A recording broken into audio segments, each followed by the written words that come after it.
Shalom, Israel. Shalom, shalom. Brother Nakwam, watchman for Israel, coming back at you with these precepts and another Monday Night Fire. Giving, of course, all honor and all glory to Yahweh, Bahashima Mashiach wa Malak Yahushai.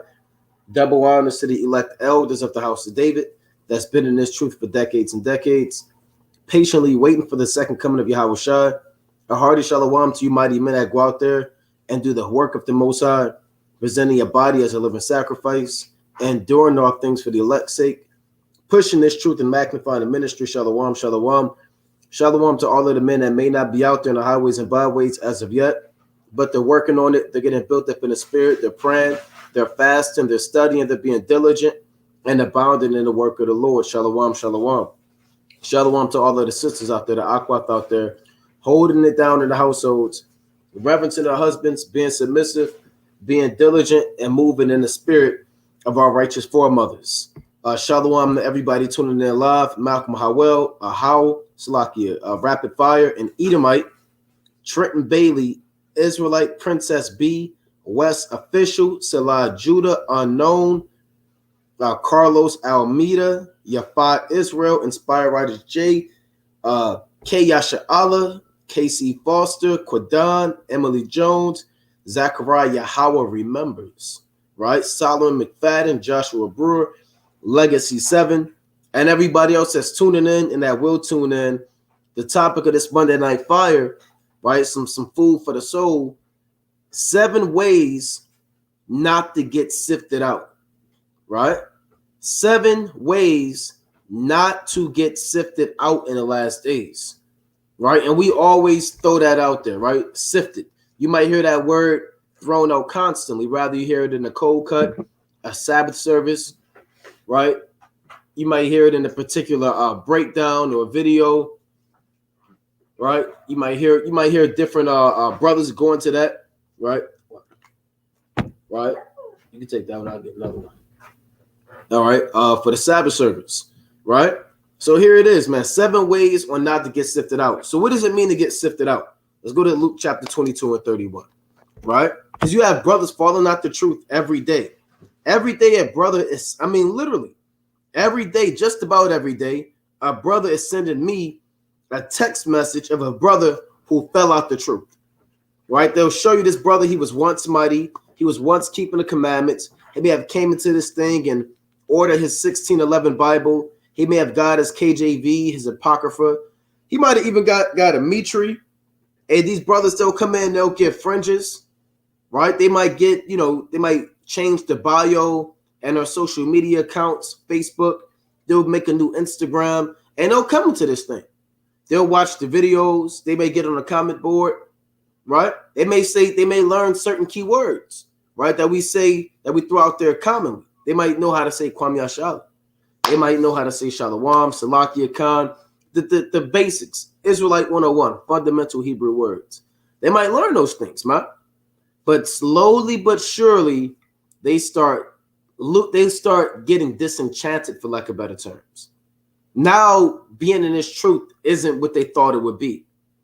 Now it becomes a burden to them or a chore. I know a lot of brothers in this truth. This truth is not a chore to you. You're not excited about it anymore. You don't get a thrill out of it. And a lot of sisters, man. Right? You have to damn near fight. There are certain brothers, you got to damn call them every day just to see if they read. Certain sisters, you got to make sure, you got to damn literally light a fire under them to see if they went over their precepts. Because they don't really want to be in this thing. And slowly but surely, they get sifted out. As if you're driving a tire with a hole in it, a small hole, and slowly and gradually, guess what? That air start leaking out that tire. Or as if you have a candle, right? And that candle start flickering, right? It was once a flame burning fire, but now it starts to flicker, and then boom, right? The flame is gone, right? So a lot of brothers, you get into King, right? You get into this thing, and it's not the same anymore, right? But let me go to Luke 22 and 31. Where is this coming from?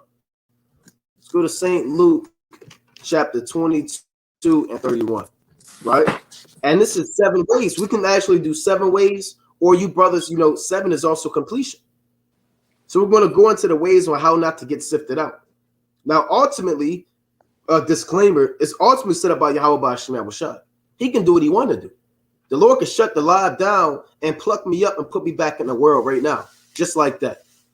If the Lord wants to, the Lord could do what he want to do. The Lord could take the brother, all right, he just came in and send us both back in the world, man. And all of the knowledge and understanding we had, he'll give it to another man. Right? So you can't take this thing for granted. Stop taking this truth for granted, like you deserve to be here. Like you earned it. You didn't earn this thing. You don't deserve to be in this truth. I don't deserve to be in this truth. I didn't earn it. This was a gift given to you by Yahweh Shema Shah. But I want to get this in Luke 22 and 31. Right? Let me let the precept roll. Right? St. Luke chapter 22 and 31. Right? One of my favorite verses. It reads, "And the Lord said, Simon, Simon, behold, Satan hath desired to have you, that he may sift you as wheat. But I have prayed for thee, that thy faith fail not, and when thou art converted, strengthen thy brethren. And he said unto him, Lord, I am ready to go with thee, both into prison and to death." So Yahweh Shah told Peter that Satan desires to have you, right? Meaning he wants you, just like he desired to have Job, right? Let me get that in Job real quick, man. He wanted Job. He's asking the Most High, can I have Peter, right? Can I get Peter out the way? That's what Yahweh. Who is he making his desire to? He wants Peter out of there. Peter's the rock of the church, the foundation, right? Let me get this real quick in Job, and I'm gonna where I got a precept or the two. Let me get this in Job. Right, I'm gonna get a quick account. I'm not gonna read the whole book. Right, you got to read the whole book of Job. Right, Job chapter 1 and verse 8. It reads, "And the Lord said unto Satan, Hast thou considered my servant Job, that there is none like him in the earth, a perfect and an upright man, one that feareth the Most High and escheweth evil? Then Satan answered the Lord and said, Doth Job fear God for naught? Hast thou not made an house about him, like in a hedge about him and about his house, and about all that he hath on every side? Thou hast blessed the work of his hand, and his substance is increased in the land. But now put forth thine hand now, and touch all that he hath, and he will curse into thy face." So Job was desired from Satan back then, right? It says that Satan desires Peter to sift him as wheat, and Satan desires us to sift us as wheat, to pluck us out the truth. You understand? To get you out of the land of the living and put demons on you and send you back in the world. And you have to be able to understand that any given second, Satan can sift you out, right? And pluck you out this truth. And we're going to give you multiple ways, Most High willing, on how to deal with it. You got it, King. Come. It's the book of 2 Timothy chapter 2 and verse 26. And like the brother saying, man, you got to beware and watch the cunning deceits and all of the snares and traps of the spiritual demon Satan, man. He going to chiefly come in the people closest to you, because they're going to be the easiest ones for you to hearken to, listen to, cast you down, manipulate you, the ones that you always around. You got to watch these traps around you, man. It's the book of 2 Timothy chapter 2 and verse 26. And that they may recover themselves out of the snare of the devil. So you may be in a snare right now, man. You may have your arm in damn lust, and your foot in rage, and damn elbow in slothfulness, man. You got to recover yourself out of all of the snares and traps of the spiritual demon Satan. It says, who are taken captive by him at his will. So Satan has a lot of brothers and sisters captives, man. On the right-hand side, you should be prisoners of Yahushua. But on the left-hand side, and you got prisoners that's prison to the spiritual demon Satan. Prison to every thought, emotion. Brothers and sisters always sensitive. They always want to be slothful. They're always making excuses. They always bearing about in folly, man, and never for the Lord, man. And they're captives taken at him by his will. What does that mean, at his will? I mean, as soon as he want to hop on you, guess what? Satan going to hop on you. And there's nothing you could do about it. Because you don't really care. You're just a servant to whatever the spiritual demon want to lead you, take you, or direct you, man. It's the book of additions to Esther, chapter 16, and I'm going to start at verse 12. Book of additions to Esther, chapter 16 and verse 12. But he, not bearing his great dignity, went about to deprive us of our kingdom and life. So you got certain people that want to deprive you of the kingdom and life, man. Who are those people, man? Those could be your cousins, your brothers, your sisters. These are all people that the spiritual demon Satan uses to deprive you from the kingdom, right? The end all be all and everlasting life. It says what? Having by manifold and cunning deceits. So Satan not going to come, you understand, with a big damn red dress and looking all voluptuous, and you can be like, well, you know what? I can see that from a mile away. No, it's going to be very deceit and cunning, like the scripture said. It says, having by manifold and cunning deceits sought of us of the destruction. So these deceits are going to be very cunning, man. Could be in your dreams, your thoughts, could be on different people. These are the manifold different ways that's very cunning that the spiritual demon Satan use you to allure you on the left-hand side. You got it.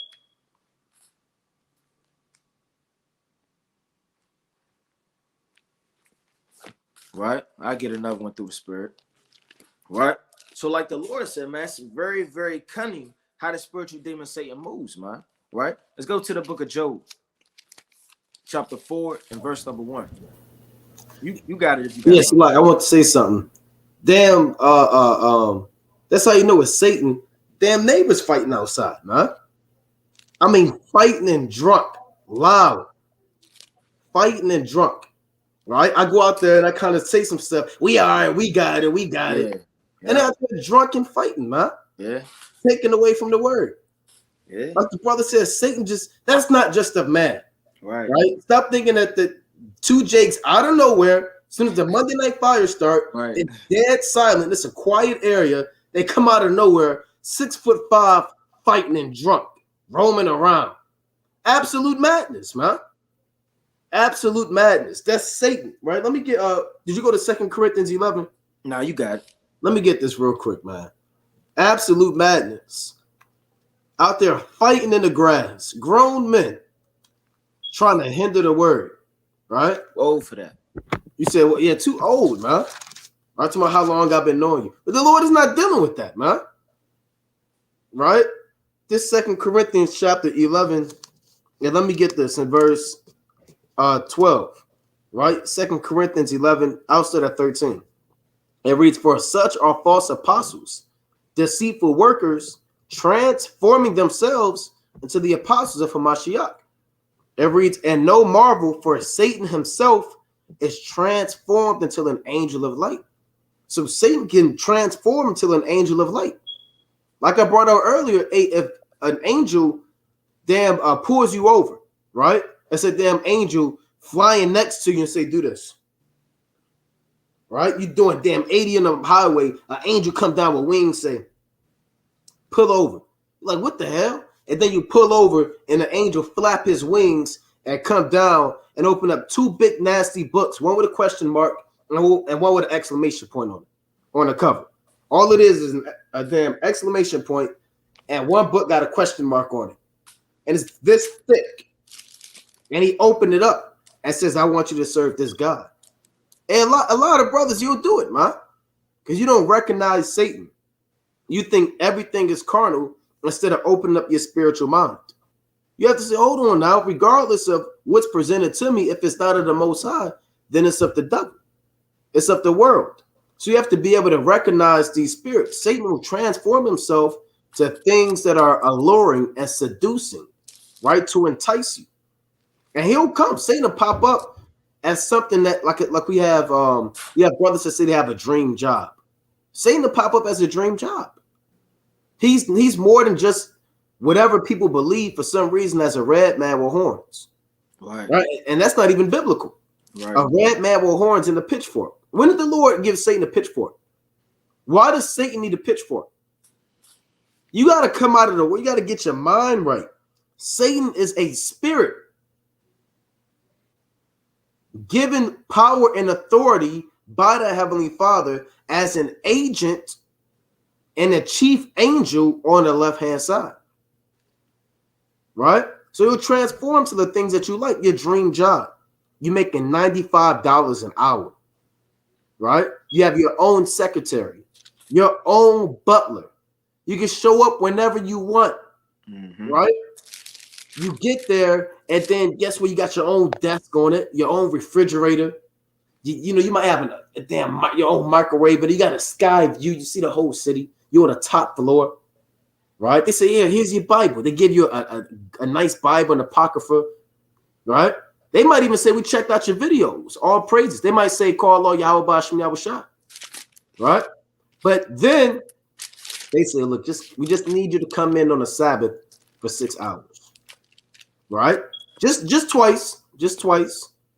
Starting now. Starting this week, we need you coming on the Sabbath. 6 hours, right? Yeah, we know you got cap. We know you do the videos. Hey, but look, I'm sure that can wait. Just come in for 6 hours. Yeah, a lot of brothers, you'll go to that job and you'll convince yourself in your mind that it's really not that bad. You'll make up some excuse in your mind to persuade you to sin and destroy your soul. That's Satan sifting you out. Then you go to that job and then you forget all of the precepts. Then you get sent back into the world, right? So let me read on. You got to know what's going on in this thing. There's one more in this. Verse 14, 2 Corinthians 11-14. And no marvel, for Satan himself is transformed into an angel of light.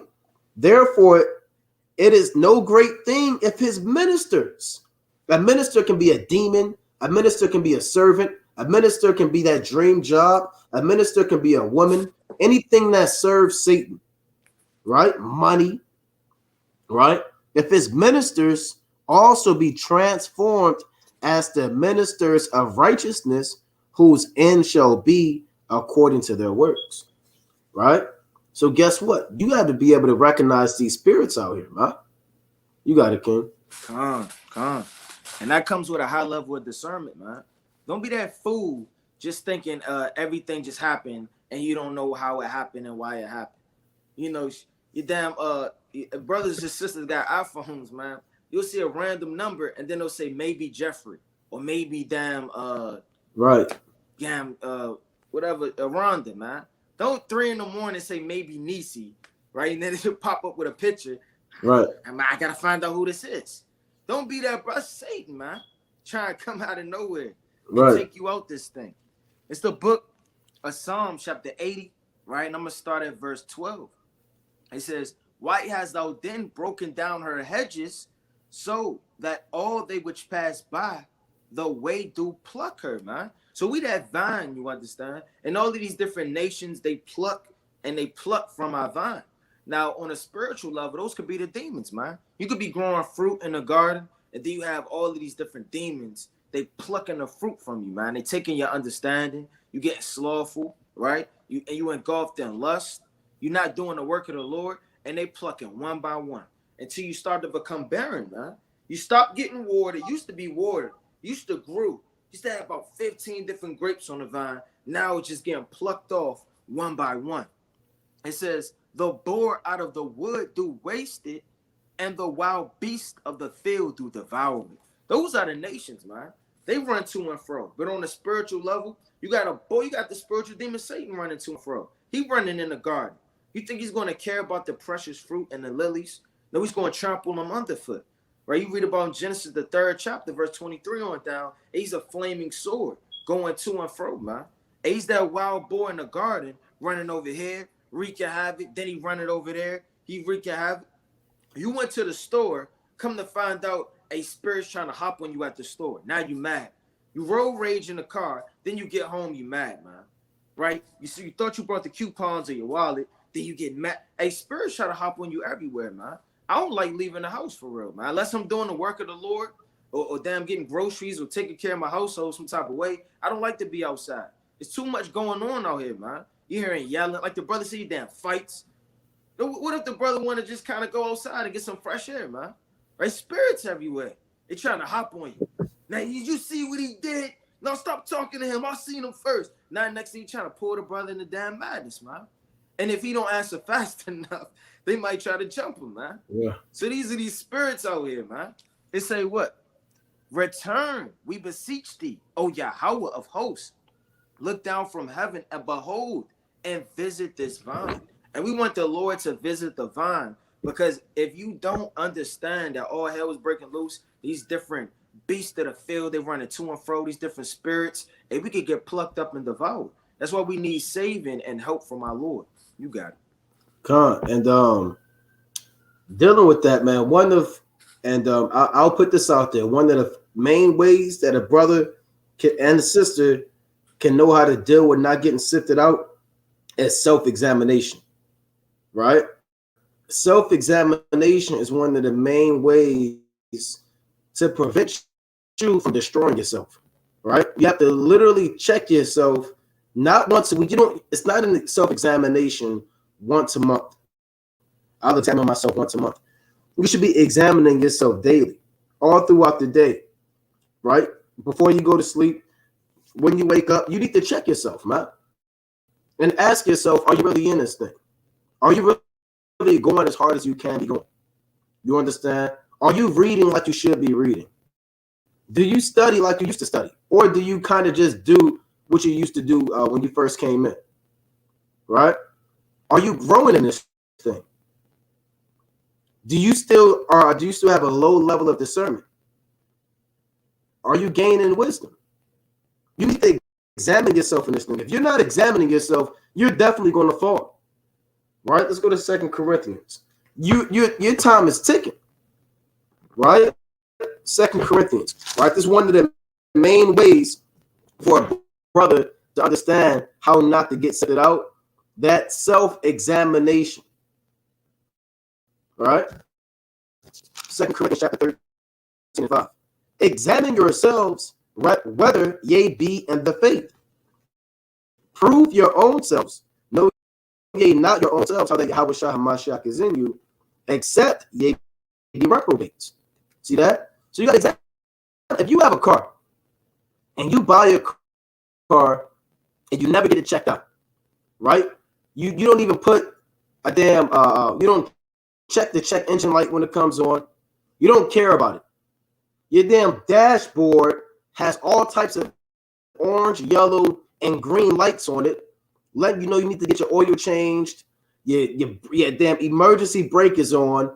Your check engine light is on. You understand? It's like your brother sent a video breaking up. Can you hear me up? Con, I get you. Con, hold on, bear with me.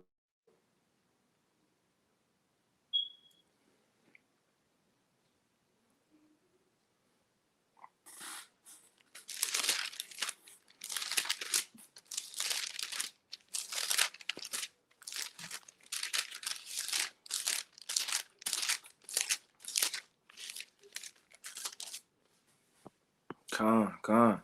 I'm gonna bring this out to the brother. Get back and finish his point. See, that's the spirit. Okay, Salaki. Yeah, man. Like I was saying, man, you have certain brothers. They have cars and they never get their car worked on. They never get it checked out. Now, if you don't examine your car and get it inspected, if you don't get an oil change, you don't check the tire pressure, and you just driving, don't be surprised if your car just explode out of nowhere. Don't be you're yourself to blame. And you have given you have the signs. Your check engine light is a sign, right? Your oil light is a sign, your air pressure light. You have certain signs that are given to you by the manufacturer of the car to keep that car rolling and to maintain it if something was to happen. So if you don't examine it and get it checked out, guess what? That's on you. It's not like you didn't know. Everybody knows what the check engine light is about, right? The manufacturers of these cars have put that in there to help the driver. You have to check yourself, man. And the Lord is giving you signs. The Lord reproves you through men, right? You wonder why you randomly open your Bible and landed in the book of Psalms, right? chapter 91. You was weak in the faith. The Most High had it randomly open. I don't want to read that. I want to get revelation. I want to get into the prophecy. Brother, you needed to read Psalms. That's Psalms that boost your faith. You understand? You need to examine yourself. Sometimes you might want to write a list. You might want to get a sheet of paper, right? And write. Here they go, fighting again. Madness. Now it's more of them. It was 2. Now I think it's 4. Absolutely. I told you I didn't do it. Right? Madness, man. So you might want. I hate this place. Right. You can't even. I hate this place, man. You can't even feed the flock without all, like the brothers, all these damn demons out, man. You know. But like I was saying, you examining yourself. You might want to get a sheet of paper, right? You might want to write down the things that you struggle with. You want to keep it honest with yourself. And a lot of you brothers, you lie to yourself. I'm all right. Yeah, I'm cool. Yeah, I'm fine. I'm good. Brother, what are you talking about? You only read 2 chapters the whole week. Hey, I'm cool. I'm all right. I got it. Right? You haven't fasted in 3 months. Maybe you should examine yourself, brother, and ask yourself, why haven't you fasted in 3 months? Hey, there was a brother, I know I'm being long-winded, but real quick, there was a brother who told me he hasn't read. One brother told me he hasn't read since September 15th. I was just thinking about that when you were saying that. Yep. September 15th, he hasn't read. All he has been thinking about was being a rock star. He has an electric guitar and 2 creepy dumbbells in a room, and all he does is play the electric guitar and pump iron. I said, well, why haven't you been reading? I don't know. I haven't really. I said, and then then we checked on the brother, man. You know, we did some things, whatever, the Lord knows. But long story short, we still haven't seen that brother. Another brother told me all he been doing, this brother, he's not in the body. This brother said he was playing Madden all day. Right? He said, what's wrong with that?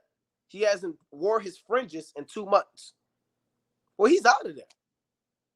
And he's been smoking weed, playing Madden, and eating cereal. So guess what?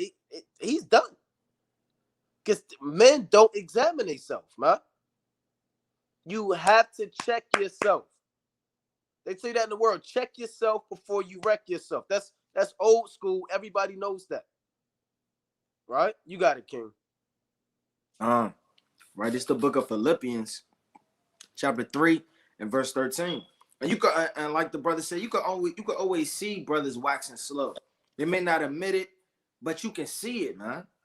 You see the zeal once mighty, once strong, once asking questions, once wanting to read. We done seen a brother used to be with the body. He's not with the body no more. I mean, he went from being a teacher, then he kind of crept to being a reader, then he kind of crept to being in the background, then he kind of damn disappeared. Where the hell is this brother? What's going on? What's going on, brother? Brother stopped answering his phone. Brother just started to wax slower and slower. Now, when I said a brother used to teach, he used to bring it out mightily, man. The brother was pulling precepts back to back. Then he just stopped teaching. He was like, yeah, nah, y'all go ahead. Next thing you know, he was just reading. And then you had to call him to read. You had to call him all the way from back there. Then he kind of come up and he started reading. And then the brother started waxing slow. That's why you have to be real with yourself when a brother sincerely asks you, how you feeling? You good? What's going on? You can't just be that brother. You always on fire. You always straight. I'm okay. Don't worry about me. You the main one drowning in this thing, man. It's the book of Philippians, chapter 3 and verse 13. Brethren, I count not myself to have apprehended. So don't ever think you apprehended, you safe, you okay, you're going to always bounce back, right? You're going to always be where you think you're going to be. Well, brother, you got to take heed lest you fall in this thing. It say, but this one thing I do, forgetting those things which are behind and reaching forth unto those things which are before. I press toward the mark. And when you read these epistles, and you got to get into these epistles, man. These epistles put you in the spirit, how hard the apostles were actually going, how much they were laboring night and day, praying for the apostles, praying for the men they were building up, increasing the church, going from the ship ride to ship ride. They doing the work of the Lord, man. They was out there shaking the hand, building up the church. It says, I press toward the mark. So a lot of brothers, they get lackadaisical in the race. You may run around 2 times and then you feel like you got a head start. You looking behind at other brothers, they ain't at your speed. You may feel like, well, you know what? Maybe I got this thing, man. Maybe I've apprehended. Maybe I could just kind of jog to the finish line. Now you got to continue to press. You don't never know what's in front of you in that race, man. It could be a big slanted hill. It could be a bunch of trash cans. It could be a hole in the ground. It's different obstacles. You understand? Different beasts, all these different nations, these spirits. There's going to be a lot of things during this race. Now, you may not see them. That's the whole thing. Don't nobody know that they're going to finish the race until you endure to the end, man, and the Lord beams you up. I press toward the mark of the prize of the high calling of Yahweh and Yahweh Shah. Let us therefore, as many as be perfect, be thus minded. And if in anything ye be otherwise minded, God shall reveal even this unto you. Nevertheless, whereunto we have already obtained, let us walk by the same rule. Let us mind the same thing. So you have to run in this thing, man. Brothers got to stop walking in the last days, man. We living in the end times. So more than ever, you should be watching and examining your spirit and pressing and running toward the mark. Right, I got one more. Let me go to the book of Job, chapter 4, man. Because Job went through hell. Job, my favorite book in the whole scriptures, man. It touched on everything that I possibly could think of that you have to go through in the scriptures. It's talking about Yahweh Shai, wisdom, Leviathan, behemoth, affliction, turmoil, the third heaven. You know, it's very deep through the spirit. You know, the destruction of Esau, captivity, slavery, right? That's a great book if brothers want to stay in constantly to go over precepts, man. Endurance. It's the book of Job, chapter 4 and verse 3. Behold, thou hast instructed many. And it's a lot of brothers in the truth, they instruct people. They tell brothers to fast, read, pray, repent, be on fire. And it's a lot of sisters, they do the same thing. They uplift the sisters with the sister chats. They call, they fast with one another. It says, and thou hast strengthened the weak hands. Thy words have upholden him that was fallen, and thou hast strengthened the feeble knees. But now is it come unto thee. So what are you going to do when you're faced with the fire? Everybody's good at counsel and giving direction until they're in the hot seat, man. Everybody can tell somebody how to drive until they're behind the wheel, man. What are you going to do when these things flip and now it's all on you? You lost your job. You are sitting there and it's all of these slothful spirits trying to hop on you. It says what? And thou hast strengthened the feeble knees. But now it is coming to thee, and thou faintest. It toucheth thee, and thou art troubled.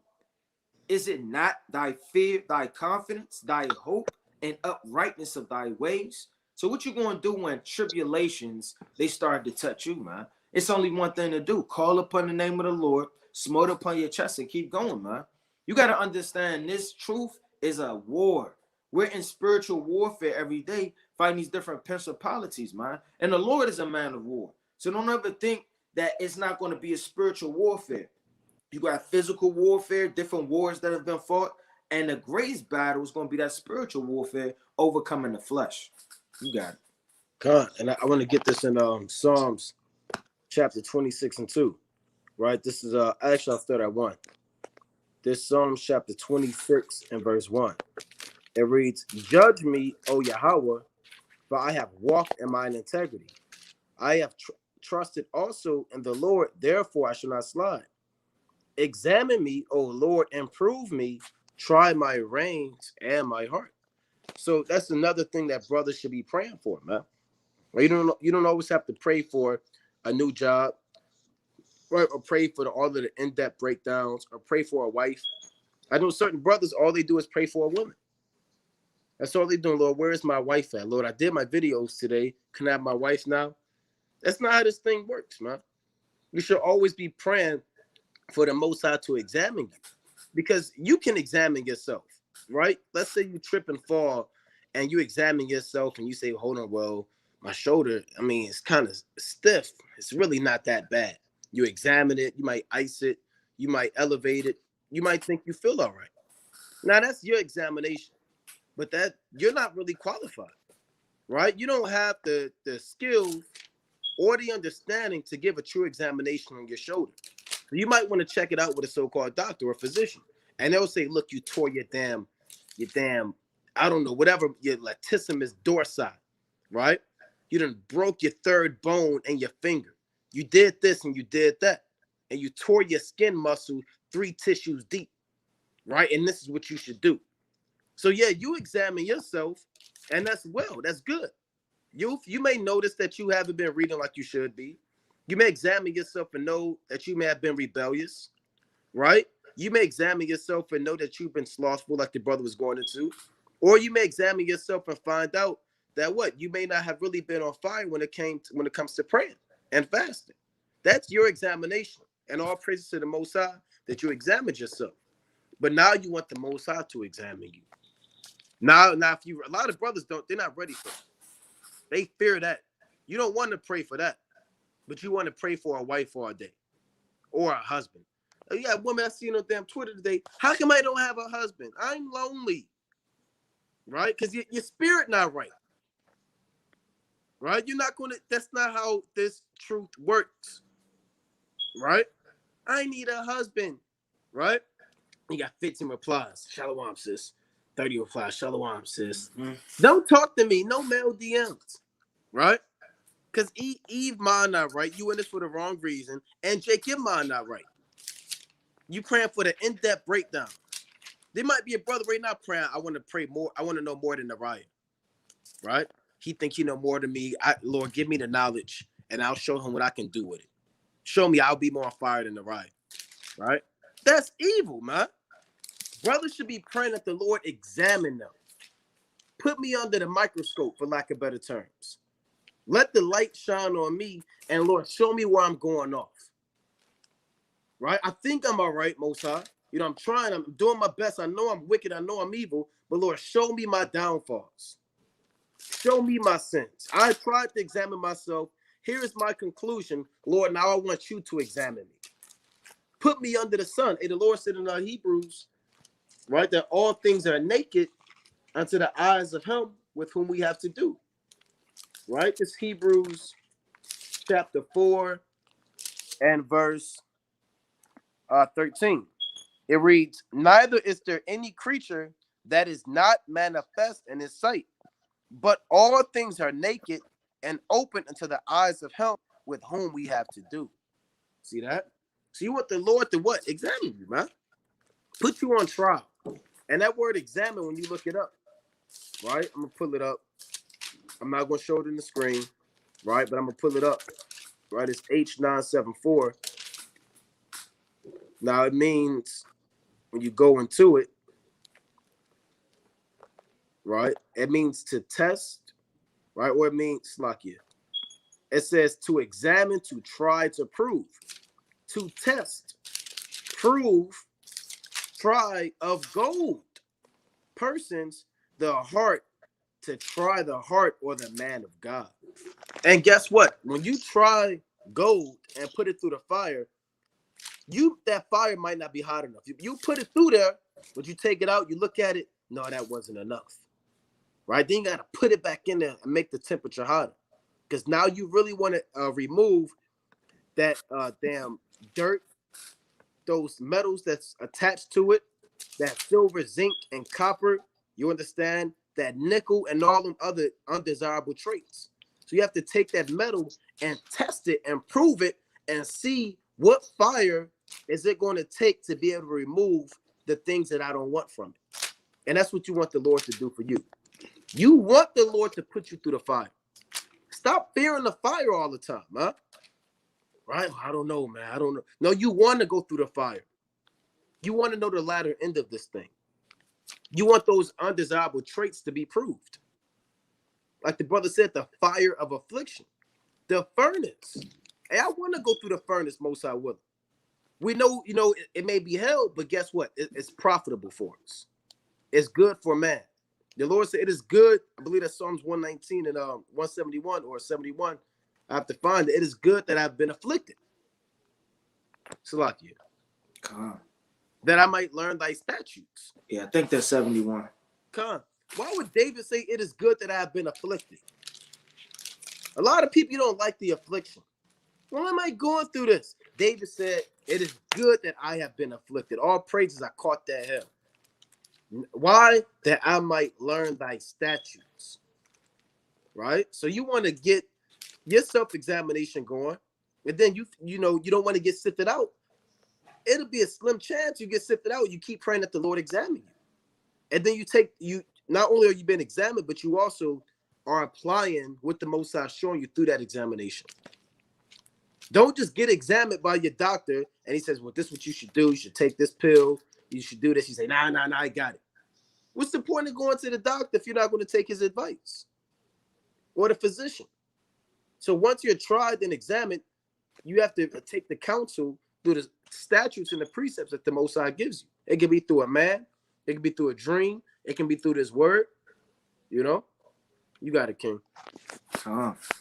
It's the book of Psalms, chapter 94 and verse 18. The book of Psalms, chapter 94 and verse 18. When I said my foot slippeth, thy mercy, O Yahweh, held me up. So David said one clear thing. He said, when I said. A lot of brothers, they don't admit when they slip, man. David said, when I said my foot slippeth. You got to know when your foot slippeth, man. Don't think you always in this thing walking straight all the time. You're always the right one. It was never me. Well, I didn't read the chapters because I work a 12-hour shift. What was I supposed to do? Right? I have 7 kids. Right? I had to mow the grass. Right? It was a note on my door. They're going to rise up my rent. I had to work another shift. Stop making excuses all the time, man. When you start to slip in slothfulness, when you start to slip and being a bad husband, a bad wife, you got to examine yourself, man. Can't be in the household when you always right just because you a man. You know, no. The Lord said, listen to me. I'm the man.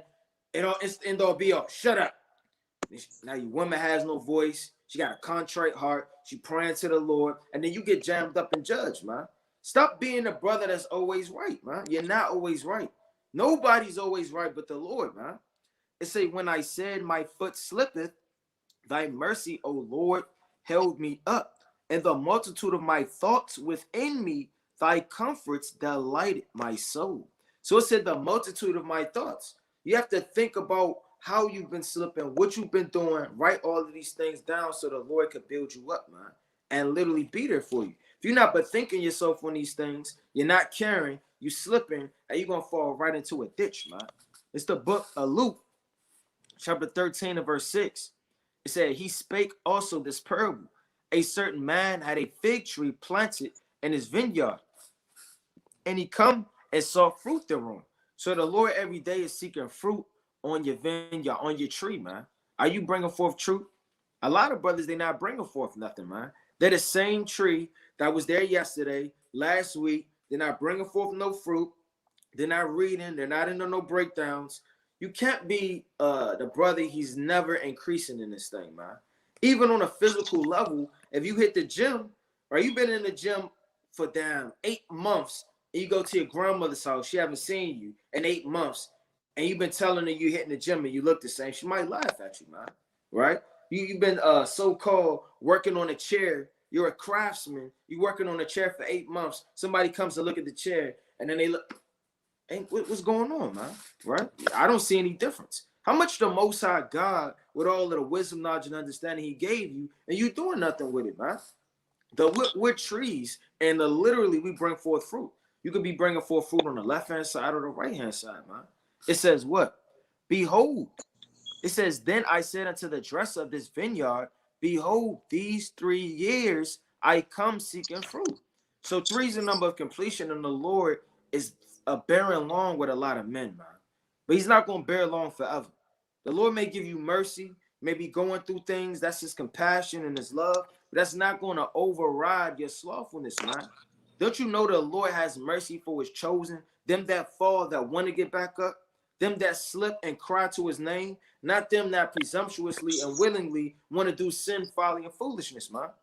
It says, I come seeking fruit on this fig tree and find none. Cut it down. Why cumbereth it the ground? So the Lord trying to cut a lot of men down in these last days. And last time we was at camp, we see some hungry brothers. They had to be no more than 12 years old, man. They came out, they got the word. You know, it was like, oh yeah, I mean, they was eating up the word. I mean, they was eating it all up, man.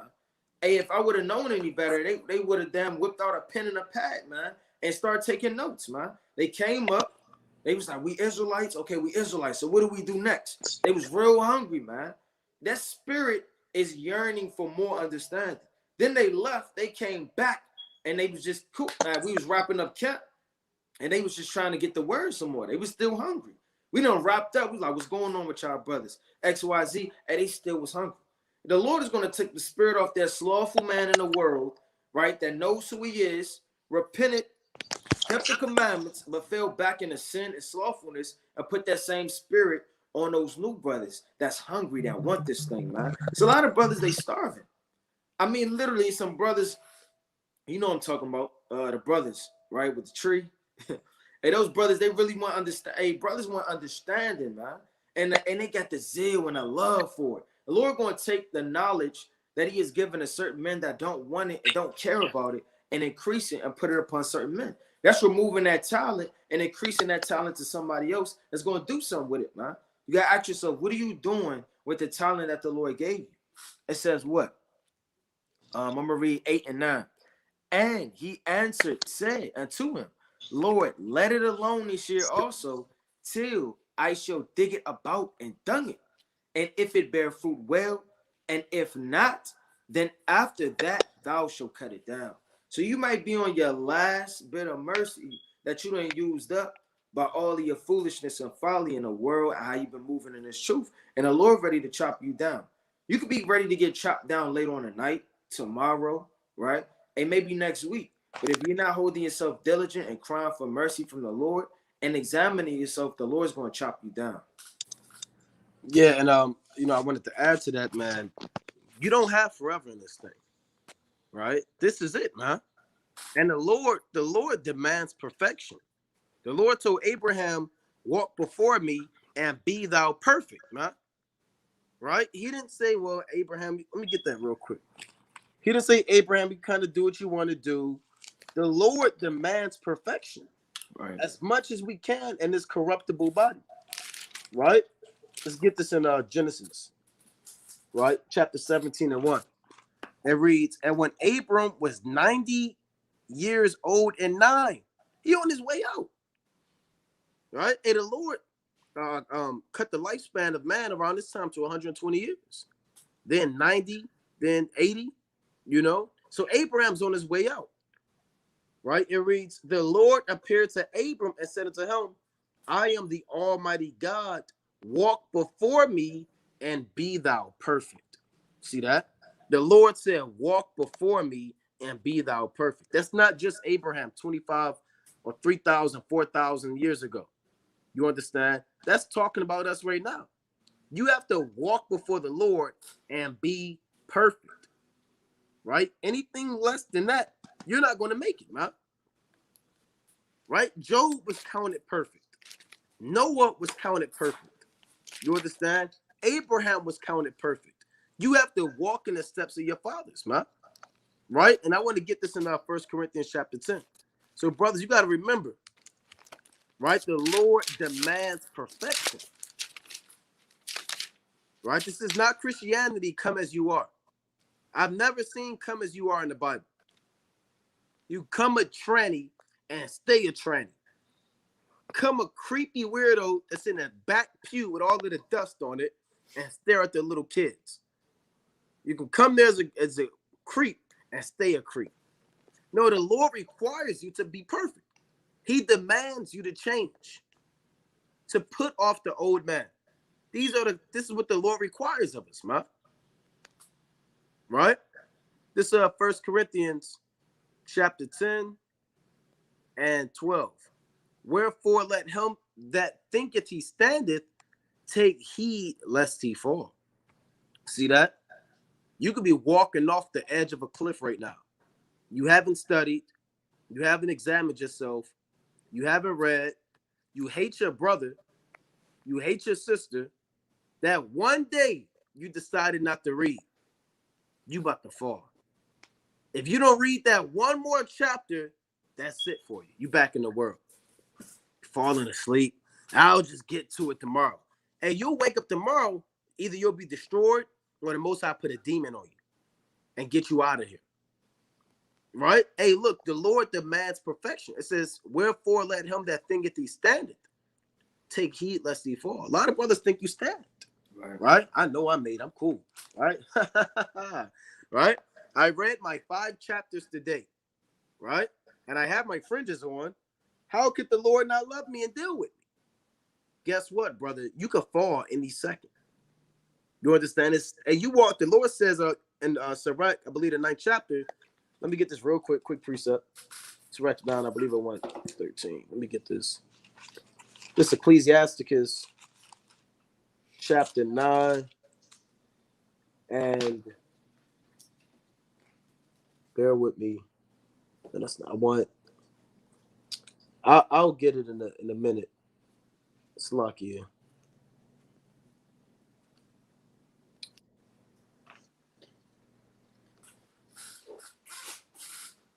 All right, but let me read it again. Wherefore let him that thinketh he standeth take heed lest he fall.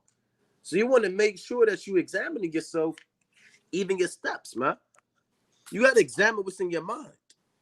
Right? The Lord said, keep thy heart with all diligence, for out of it are the issues of life. And Proverbs chapter 4. What does it mean, keep your heart? Meaning protect your mind. Protect what you taking in. Are you always binge watch? Let me get that real quick in Proverbs 4. Right? Let me not paraphrase it. Let's go to Proverbs 4. Are you always binge watching every day 3,000 series on Netflix? Right? Now all you think about is Netflix all day. You change your lock screen to that red N on your phone. Right? And your home screen is all of the damn movies they give you to watch. Right? You got to take heed what you bringing into your mind too. Right? Proverbs chapter 4 and verse 23. Keep thy heart with all diligence. Like when you keep your brother, meaning you're watching over your brother. You're your brother's keeper. You have to keep your heart with all diligence. You got spirits trying to enter into your mind. Right? Don't be the brother that's always listening to damn worldly rap music all day, man. Then you're going to slowly fall out this thing. Next thing you know, you in the studio all day. You never wanted to rap before. Now you write down lyrics. Right? All you watch is battle rap.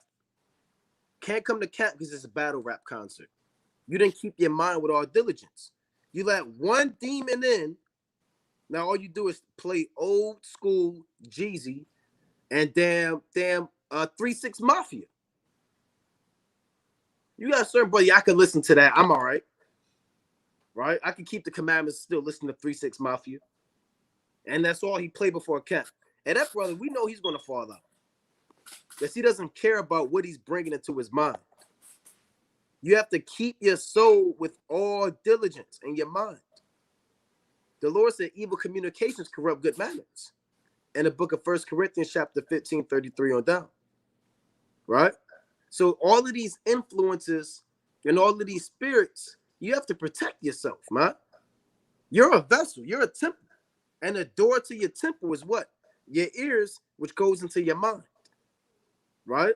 Or the Lord calls your ear your spiritual mouth, if you can understand. And your mind is your belly. And you can't let every man into your house.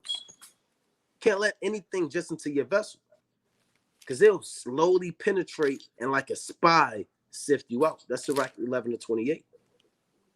So you want to examine yourself internally, but you also want to examine yourself externally and see what are you bringing into your vessel. What external forces are you entertaining? Right? What do you do? How do you spend your free time? Because everybody has so-called downtime. I don't know anybody who does this all day. Right? You got time when you got to eat. Right? The Lord said, much study is awareness of the flesh. You'll wear yourself out. So you might have to kick your feet up. You might, get on your phone, whatever. How do you spend your so-called downtime in this truth? Do you play video games all day? Right? All you thinking about is cheat codes. You at camp thinking about the damn Mortal Kombat cheat code. Thinking about the metaverse that they got coming out. How do you spend your time in this thing, man? So you want to keep your mind with all diligence. Because out of it are what? The issues of life. What are the issues of life? wisdom, knowledge, and understanding. So your mind is important because what you have in your mind can save somebody's life. If you taint it, what you give somebody is going to be tainted. Here you are breaking the scriptures down to them, but it's all tainted. The issues of life are tainted because you have allowed this pollution to enter into your vessel. And that's why brothers fall out too. Like the brother who say he want to be a rock star. You can't listen to AC/DC all day and Led Zeppelin, right? And Ozzy Nasty Osbourne. Next thing you know, you think you're on your bed with your feet up, paying an extremely high amount of money for no reason, lifting dumbbells with playing air guitar. You got it, King. Yeah. Hey, the Lord will do that to you, man. Yeah. Don't think this is a game. And hey, a lot of these things, man, if not all of them, brothers have experienced these things firsthand. So, like the Lord said, experience teacheth wisdom. A lot of these things are funny, but they actually came to pass, and we've seen it, man. Yeah. If you've literally seen brothers fall out the truth, and you may take it a little bit more serious than you're taking it now. You in your bedroom, kicking back, watching the videos, it's not as scary as standing beside somebody that you would have died for that went back in the world, man. You seen it. You would have never thought in a million years that would happen to that brother, man. So the Lord could pick anybody at any given time and snatch them up, root them out, right, and dung them. All right, it's the book of Ezekiel, chapter 33 and verse 15. If the wicked restore the pledge, give again that he had robbed, walk in the statutes of life without committing iniquity, he shall surely live, he shall not die. None of his sins that he hath committed shall be mentioned unto him. He that have done that which is lawful and right, he shall surely live. So if you come out of all of the damn iniquity that you've been living in, you repent, you understand where you've erred, watch and write everything down and change all of that, hey, the Lord's going to have mercy on you. Reading on. Yet the children of thy people say, way of the Lord is not equal, but as for them, their way is not equal. When the righteous turneth from his righteousness and commit iniquity, he shall even die thereby, man. So you can be keeping the commandments for 15 years on fire. And then that 16th year, you get engulfed with playing that damn air guitar, man. You want to start building your own PlayStations, right? And stuffing imaginary tissue and certain, you get going off, man. And now next thing you know, hey, the Lord sent you out this thing, man. Right? Then you're going to have that brother that didn't know anything. Hey, the Lord have mercy on him because he actually wants repentance. He actually wants everlasting life. He actually wants to change. Repentance isn't just changing one time. I repented for the day. I'm good. I'm washed. I'm clean. I'm baptized. No, you baptize every day. Don't let Christianity put a demonic spirit on you and think you just have to be cleansed one time. Yeah, I've been baptized. I'm good. No, you baptize every day. You pray. You repent. You fast. You read. You baptize yourself and clean yourself every day. Because every single day there's a different blot and different smudge and all this dust trying to hop on your all-white garment constantly, man. It says what? When the righteous turn from his righteousness, and that's a lot of you jakes, man. You turn from your righteousness, and you don't even care about it. It says, and commit iniquity, he shall even die thereby. But if the wicked turn from his wickedness and do that which is lawful and right, he shall surely live thereby. So the Lord has a balance. Now you got to ask yourself, don't let all of the videos you've made, the cap you've held, the brotherly love you did, you down, giving money you didn't have, and you breaking down scriptures. Don't let that and by any means fool you into thinking that you're on the Lord's good side. Because at any given second, that can be overwritten by your iniquities at any second. You got it. Come. And along with examining yourself, man, a lot of brothers get sifted out because they're slothful. Right? You just downright slothful. You have no discipline and you're slothful. If you have no discipline and you're slothful, I mean, you're committing spiritual suicide. You're asking for the Lord to take you out. You have to labor in this thing. Right? If you're not working, if you're not occupied, the Lord said, occupy till I come. You get that in Luke chapter 19. Right? So we just go into multiple ways on how to help brothers through the Spirit from being sifted out. Now we can get sifted out any day. The Lord can do what He want to do, but this is just counsel through the foreknowledge of the Most High, right? This is Luke chapter 19 and verse. And we know we didn't make it. We still got work to do, man. Right. We got a lot of work to do, man. Well, I mean, everybody, we have a lot of work to do, right? Until the sky crack open and Yahushua beams up the elect and says, come up hither.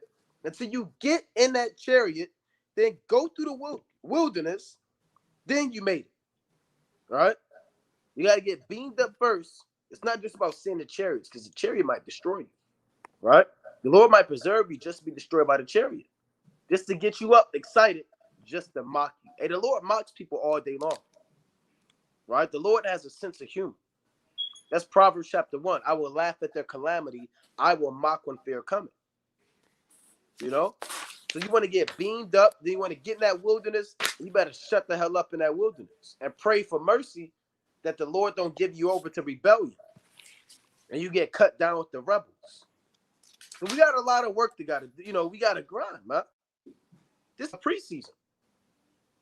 You know? Jacob troubles it's the real season, and then you got the playoffs in the wilderness, and if you make it past that, you kind of made it to the thing. All right? This St. Luke chapter 19, and I'll read verse 13. Right? Luke chapter 19 and 13. I'll start at 12. It reads, and this is my favorite parable, right? Out of all of the parables, this is Luke 19 and 12. He said, therefore, a certain nobleman went into a far country to receive for himself a kingdom and to return. Right? Who's that? Yahushua. Right? It reads, and he called his 10 servants and delivered them 10 pounds and said unto them, occupy till I come. The Lord said, occupy till I come.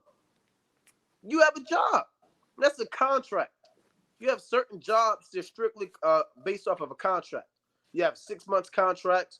You have 2-year contracts. You may have a 2-year lease in an apartment. You may have a certain mortgage plan. You have a fixed contract with the Most High right now. When you came into this truth and you're a servant of the Most High, you have signed up to receive knowledge and understanding and use that knowledge and understanding to go out in the streets and hustle. You gotta hustle, man. Like they do that in the world, they'll get you them. We don't want to, in the world, they do stuff like that, right? They'll give a certain amount. We don't have to get all technical, but you got to take that, what they give you, and go do something with it. Now he might say, here, take this, and I want so-and-so by next Friday. Now, what happens if you're sitting around playing Xbox all day, right? And you just stuffed it under your pillow.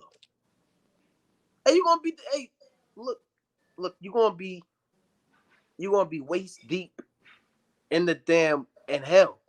And you're going to be probably shot and killed, man, in the world. People die all the time over stuff like that in the world. Right. Here the Most High fronted you all of the breakdowns. He fronted you. You ain't knowledge, wisdom, and understanding. What do you have to do? Go out on the streets, the highways and byways, and hustle and grind. Whether it's nighttime, whether it's daytime, it's cold, you rub your and you grinding, man. You're giving brothers knowledge, wisdom, and understanding. And they're buying it with a humble mind, attentive ear. They're buying the wine. They're buying the milk. They're buying the bread that you're giving them. And you got to go out there and do that till the Lord returns. It didn't say occupy for 1 week, occupy for 2 years, occupy for 3 years.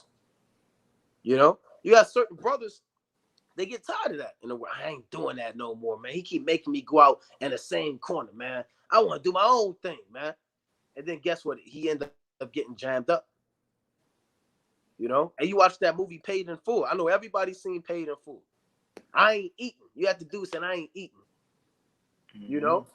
He's sitting in the damn corner. Tomorrow I ain't eating. Nah, we not eating. Now, I've seen the movie. You can watch the movie. You can see what happened. He came out. He told, I can't remember the dude's name. It was like Cameron. Rico. He told Rico, I'm not eating, man. So they something happened to that guy. right? Something happened to him. We're not gonna tell you what happened, but something happened to him, right? Don't be the brother, I ain't eating. This ain't enough. Right? I want to get into other things. No, you was given this, right? Guess what? You got to take something and deal with it, man. You can't be slothful. There's always work to do. And it's not even just doing videos. Doing videos isn't just doing the work. I don't know where brothers get that from because you did a live. That's the work. Yeah, that's part of it. But it's also a building up your household. Arms is part of the work. Checking on your brother's part of the work. Praying for your brother's part of the work. All of this, there's a great amount of work that you can do for the Most High. But you got it, King. Con. Hey, that was making me think of damn Friday, man, and Big Worm and Smokey. Right. Right. Yeah. Hey, if Big Worm gonna pull up on you and he's a nigga in the streets, how much more the Most High God, man? The Lord gave you something, you have to take that and use it, man.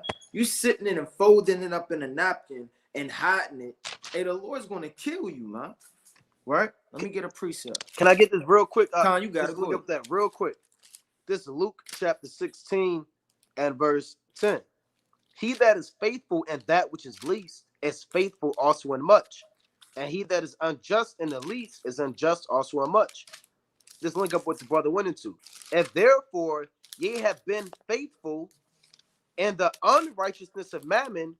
Like if you have been unfaithful in the unrighteousness of mammon, who will commit to your trust the true riches?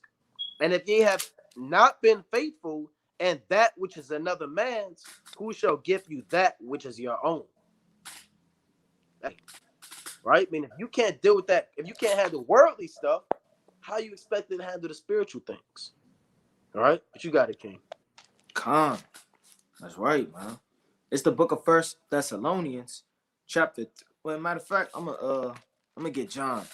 All right, to just go back off of what the brother precept he just brought up. It's the book of John, chapter 3, and verse 12. If I have told you earthly things and you believe not, how should you believe if I tell you of heavenly things, man? Right? You see the earthly things. You know, somebody damn give you this and that, and you flip it into that, and you get a car.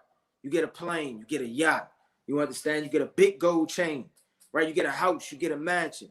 These are worldly things, man. You don't even believe that there are angels round about you, that the Lord's going to give you infinite land, wealth, understanding, glorified bodies. Hey, why is the Lord going to waste his time continuing to build that vessel up, man? The Lord's looking for soldiers in his army. He's not looking for lukewarm niggas that make excuses that damn want to be on the internet all day. It says, if I have told you earthly things and you believe not, how should you believe if I tell you of heavenly things, man?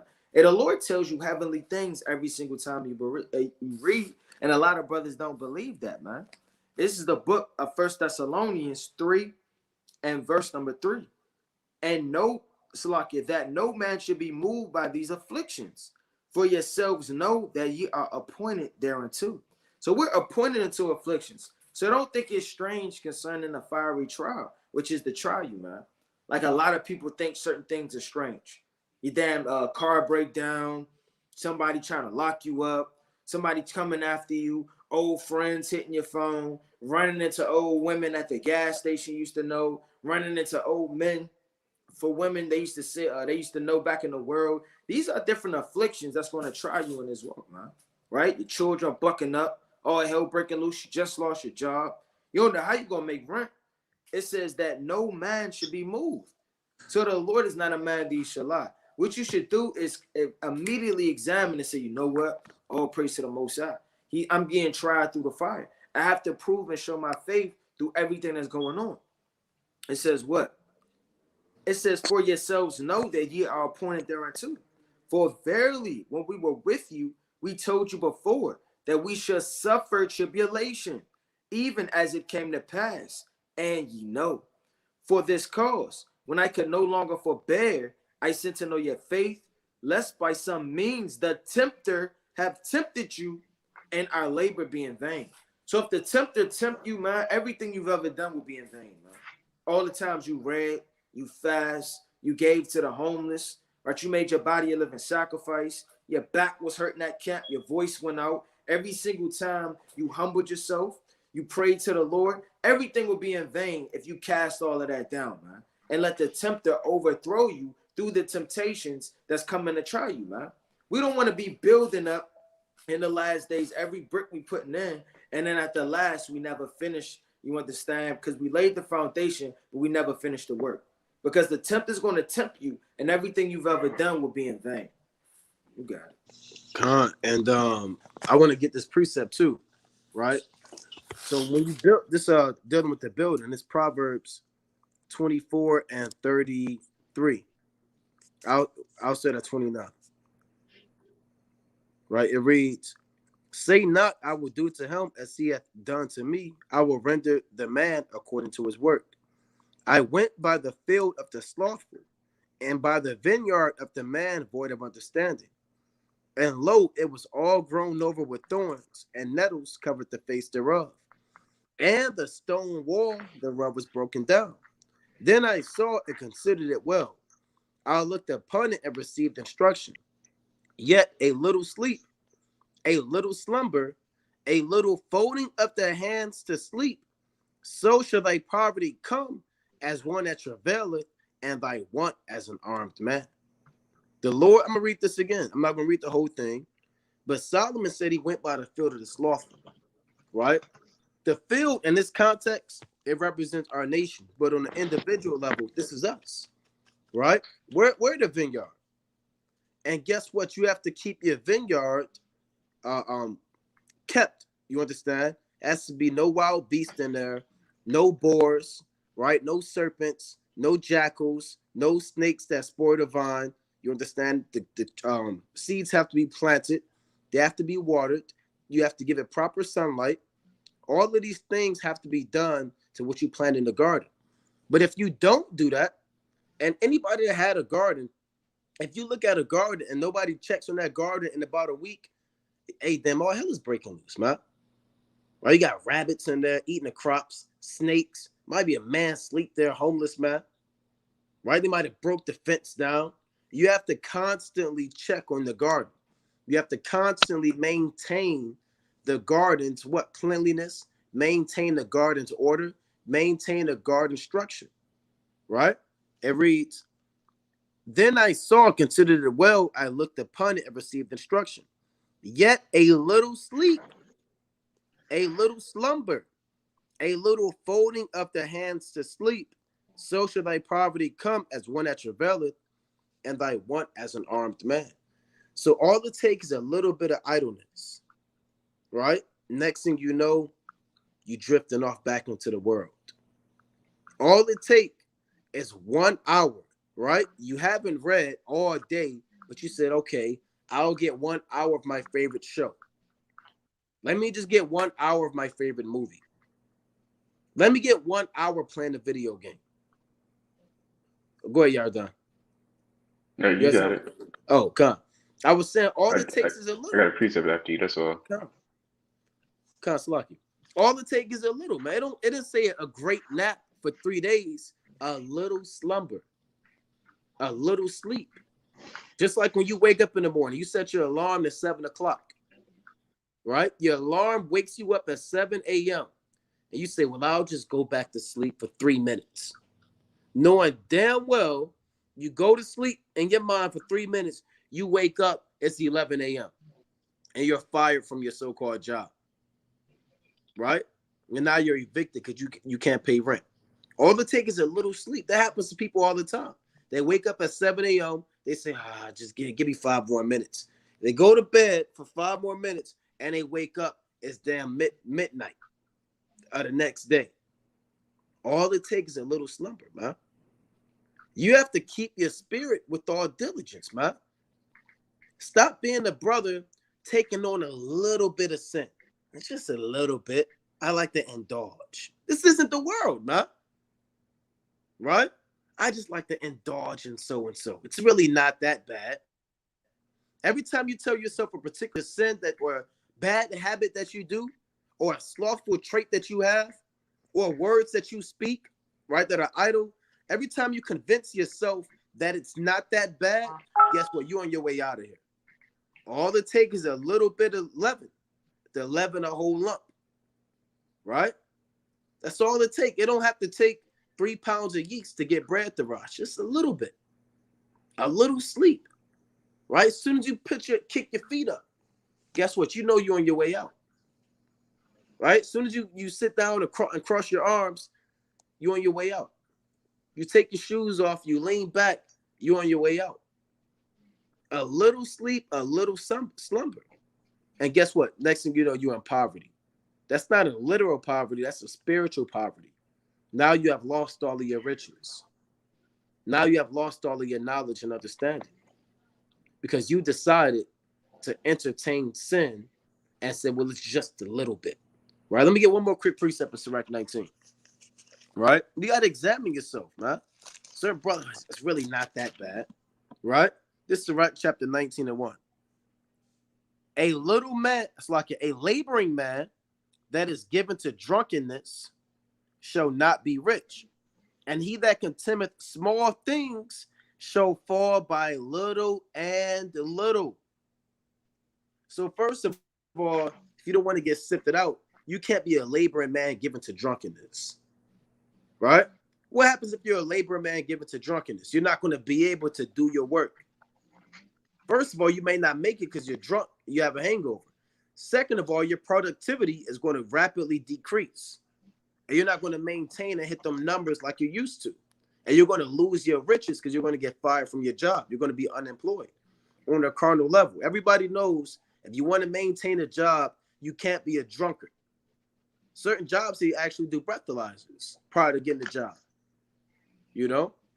So even if you have a reputation of being a drunkard, you won't get hired for that job. Even on the spiritual level, doing the work of the Most High, if you're giving yourself over to the wine of Babylon, slowly but surely, you're going to get drunk.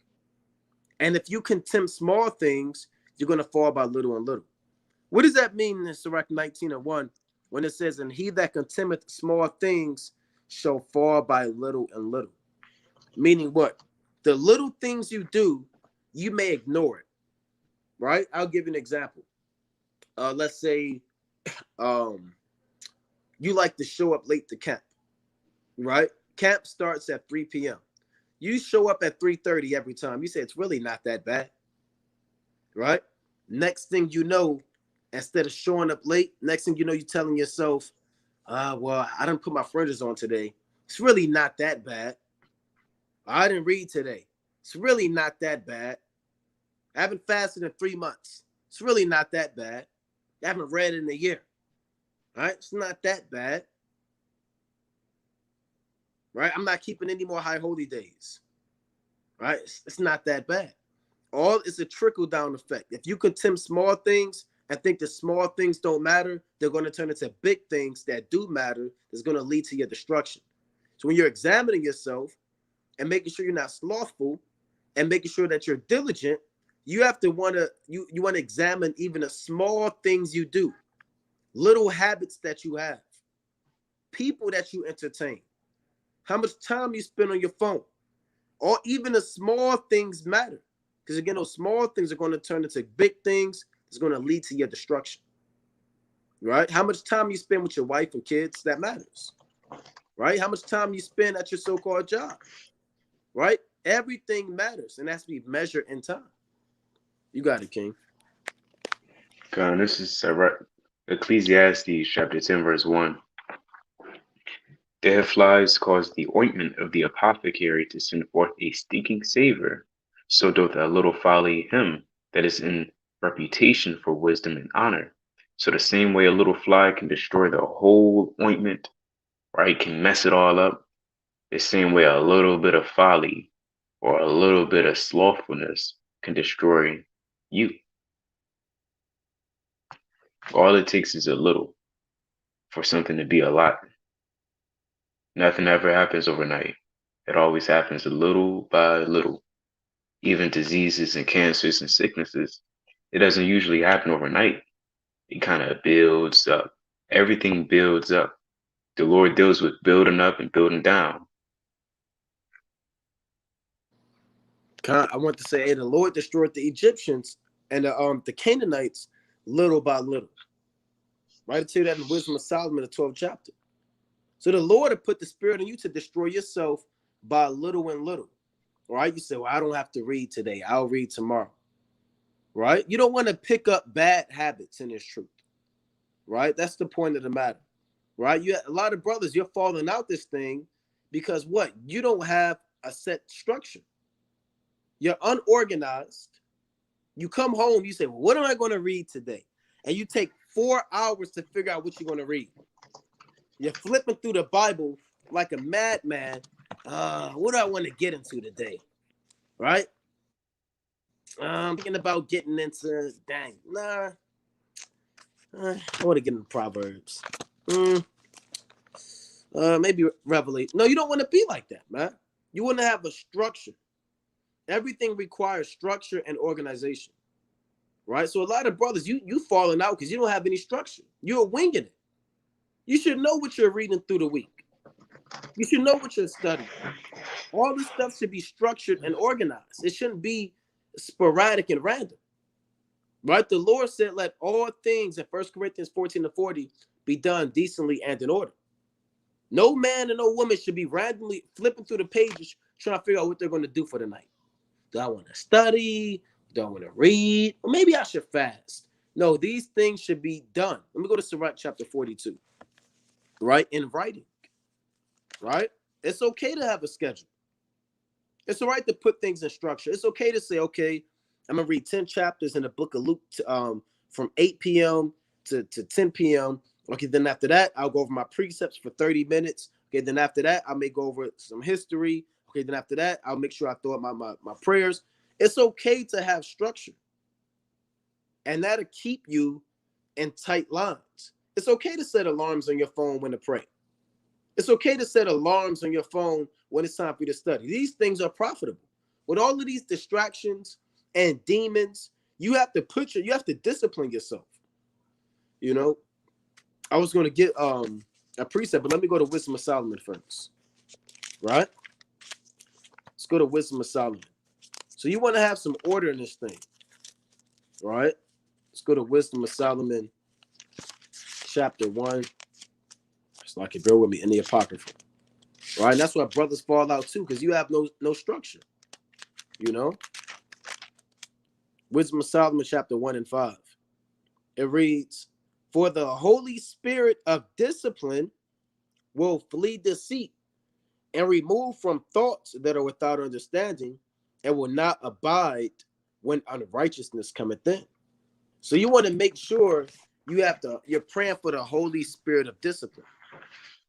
Like the brother says, you don't want to freestyle your prayers, right? You get down, do I want to pray? And then you get down to pray and you try to figure out what to say. I want to pray for wisdom today. What do you think? Right? You look up to them and say, what do you think? Right? That's off, man.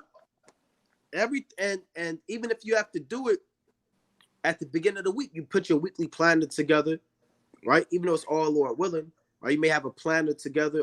Okay, Monday I'm gonna do this. Tuesday I'll do this. Wednesday, Thursday, okay, Friday I'm at camp. Saturday I'm doing this. Everything has to have structure. And you want to pray for the Holy Spirit of discipline. Not the Holy Spirit of just getting on Esau all day, or the Holy Spirit of just beating up your woman. You know, you want to pray for discipline to keep your body in subjection to do the will of the Most High. Right? You got it, King. Come, I'll jump in there. Come. Right, it's the book of Ecclesiastes, chapter 9 and verse 14. There was a little city and few men within it. And there came a great king against it and besieged it and built great bulwarks against it.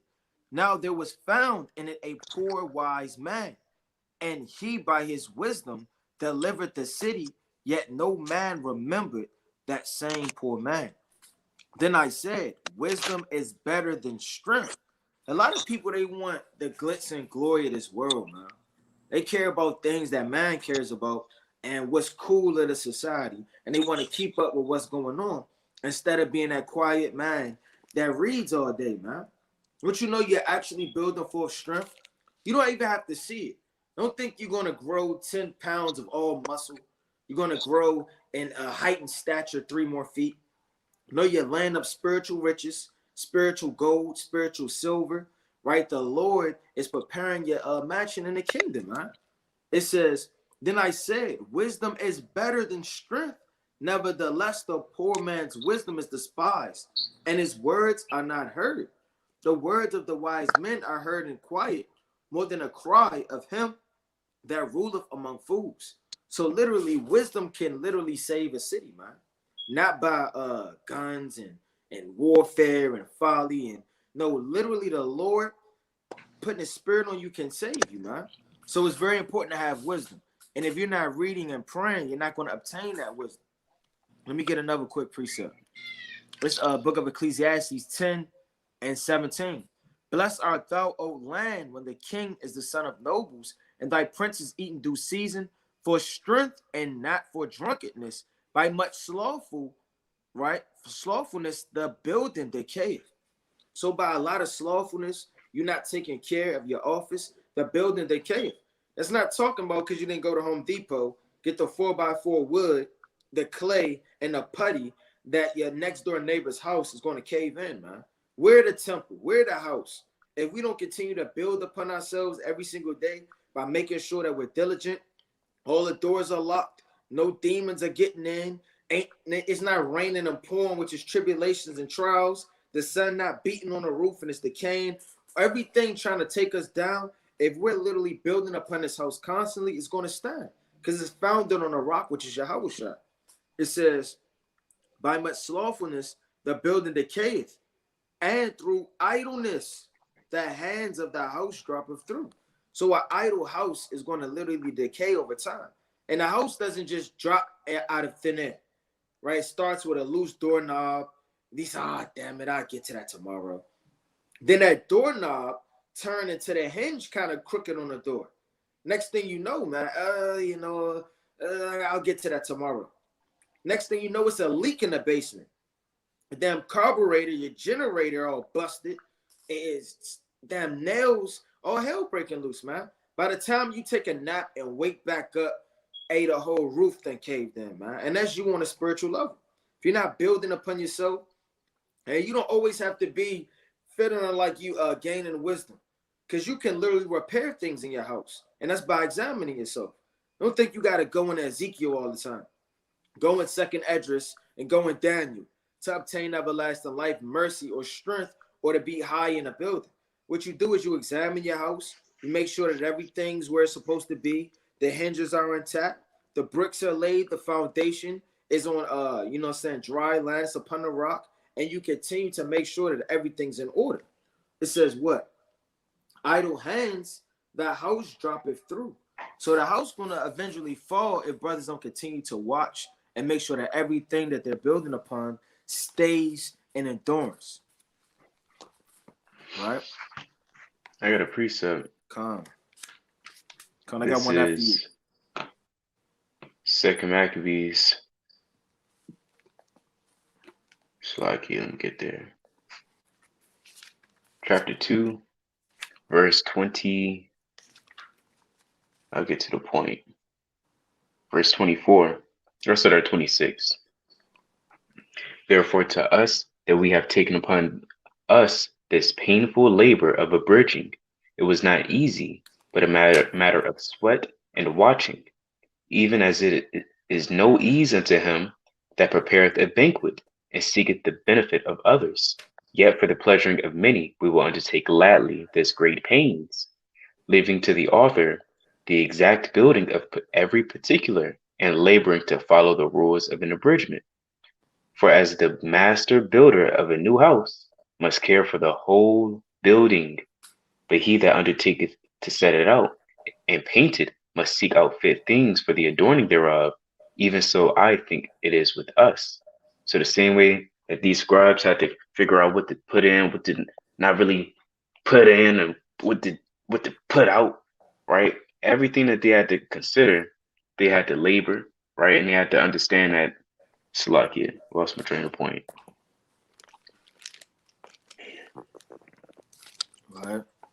Lost my train of thought. Khan, who's going into labor. Yeah. Labor. Right. Building it up. Yeah. Right? Hey, I remember. Oh, Slack, yeah, I remember. Khan. Oh, all praises. So Khan, um, let me read it again. Verse 29. For as the master built up a new house, must care for the whole building, right? And we got a building, right? It's not really ours, but it's the Lord's.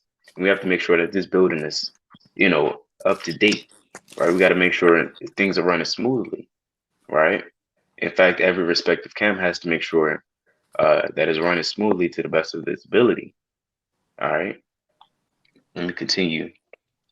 Verse 29, for as the master built up a new house, must care for the whole building, but he that undertaketh it to set it out and paint it must seek out fit things for the adorning thereof, even so I think it is with us.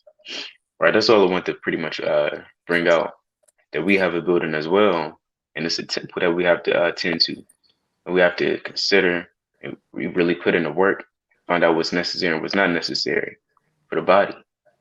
Come on, right? And I'm gonna touch on that too, man. This First Corinthians chapter 3 and verse 10. According to the grace of God, which is given unto me as a wise master builder, I have laid the foundation, and another buildeth thereon. But let every man take heed how he buildeth thereupon. For other foundation can no man lay than that it is laid, which is Yahushua. Now, if any man build upon this foundation gold, silver, precious stones, wood, hay, stubble, every man's work should be made manifest. So everything you do is going to be made manifest. You can fool man. You make a pull one over on us, man. You may have a damn what they call them, Bob the Builder hat. You may have a big old hammer, right? Sitting up there, you got the infrared vest on that's all orange or all teal like a highlighter. You're sitting up there, you're sweating. But the whole time you're not really working. You're throwing bricks around. You're not caring about the work. You're not working as hard as you could. You could fool man, but you can't fool the Lord. You can have 1,000 highlight strips like this. You can show up the camp on time, right? You be the last one that leaves, but your heart not in this thing. You truly don't care. You're not making your body a living sacrifice, living in the temple building, man. It says what? Every man's work shall be made manifest, for the day shall declare it, because it shall be revealed by fire. And the fire shall try every man's work, what sort it is. So that fire is going to try everything that you built. Now, a lot of men, things that they built is going to, for lack of better terms, turn into ashes, because it was never strong and had a foundation from the very foundation of it, man. And a lot of brothers, they're going to go through that fire, and it's not going to crumble down. It's not going to decay. It's going to stand strong. So you got to ask yourself, everything that I have built and everything that I have done, is it going to last the test of the fire that the Lord is going to put it through, man? Because if not, you need to literally reconstruct, go back in, and really put the work in and make everything founded with a strong foundation. And that's ultimately going one and the same of being rooted in the truth. So if you're not strongly rooted as a tree, any storm, any affliction can make that tree to fall. That's the same as building that strong foundation, so when the fire comes, that it won't be overtaken and burnt down. I'm gonna add to that, right? I'm gonna get a precept. This Second Chronicles, it's like it is Second Chronicles chapter 24 and verse 4. And I'm gonna jump down. It reads, and Jehoiada took Slucket, and it came to pass after this that Joash was minded to repair the house of the Lord. Right? And you have to have a mind to repair your house. What is your house? Your body. Right? What is your house? This vessel. Your house is also this nation. I'm going to jump down to 2 Chronicles 24 and verse 12. It reads, and the king and Jehoiada gave it to such as did the work of the service of the house of the Lord, and hired masons and carpenters to repair the house of the Lord, and also such wrought iron and brass to mend the house of the Lord. So the workmen wrought. It didn't say the workmen took naps. The workman was laying down. The workman kind of took a year off. It says the workmen wrought. In this truth, you have to be a workman, a laborer, right? So the workmen wrought, and even women could labor, man. Got women sitting around, I don't know what to do. Do I go out in the highways and byways, And you have women work, man. You can give alms. You can make garments. You can make a camp sign. You understand? You can bring food to the brothers. You can do all types of things in righteousness, man. Even women have to labor in this thing. This isn't just a man and women kind of just kick. Hey, what you got to be on fire too. You got women fall. I see women falling out the truth just as much as I see men falling out the truth. There was this woman I used to see in the truth. Now she say, "Do I want to bake my blunt or put it in the air fryer?" Right? So she's gone. Tomorrow you want to put a blunt in the air? She's finished. You got women that used to say Proverbs 31 women. Now they're showing their cleavage, dealing with crystals. And it was one woman I know she used to unbutton her shirt when men came around. And now she's asking other men, she's asking her husband, how do I deal with other men? How can I get more men? Right? She was keeping the commandments. Now she's asking her own husband, baby, how I'm going to the club. Give me some advice on how to get more men. And he's in his mind, he said, look, baby, this is what you should do. And that's his woman. So imagine the type of spirit the Lord got to put you in to give your wife advice because y'all falling out to get another man and overthrow yourself with your own counsel. Absolute madness. Right? But let me read on. It reads 2 Chronicles 24:13. So the workmen wrought, and the work was perfected by them. And they set the house of the Most High in his state and strengthened it. So you got to strengthen the house because it's one thing to build it, right? People add stuff to their house all the time to strengthen it, man. Right? People switch out the doorknobs and they'll add steel doorknobs, right? People take down that wooden door and they'll put like a damn brick door, right? People strengthen their house all the time. They have these masons. They'll hire these guys who watch HGTV and they'll take your house maybe worth $20,000 and they'll make it worth $150,000. They'll rip up the floor and put a new floor on there. You understand? They'll take all your old appliances out and put the freshest appliances in there. Then you have a strengthened house. It's the same house, same address, same post office you go to, same zip code, but it's a strengthened house. So you want to be able to be the man that's going to strengthen your house. What are you going to do to strengthen your house? Satan, he wants to have you to sift you out like wheat. Your house is falling apart like the brother went into. Are you going to be a spiritual carpenter and be a spiritual mason? It says again, the work was perfected by them, and they set the house of the Most High in his state and strengthened it. So you got to strengthen the house of the Lord, man. You got to strengthen your reading skills, right? You have to strengthen how long you study. You have to strengthen how long you fast. You have to strengthen how you deal with your brother. You have to strengthen how you deal with your wife, right? You have to strengthen these things. Women, you have to strengthen how you reverence your husband, right? How you deal with the children, right? What work you do for the nation. There's always work and additions to be made to a house. There's always something in the house that's be added onto, like the brother went into, man. You know, you got it, King. You gotta be like that one father, that one dad that always just walk around and kind of just tweak stuff and kind of just open the cabinet, kind of just close it and make sure it's working. You know, it's a lot of Jake that do that, and now a lot of Jake not really doing that. But you got to do that in the truth.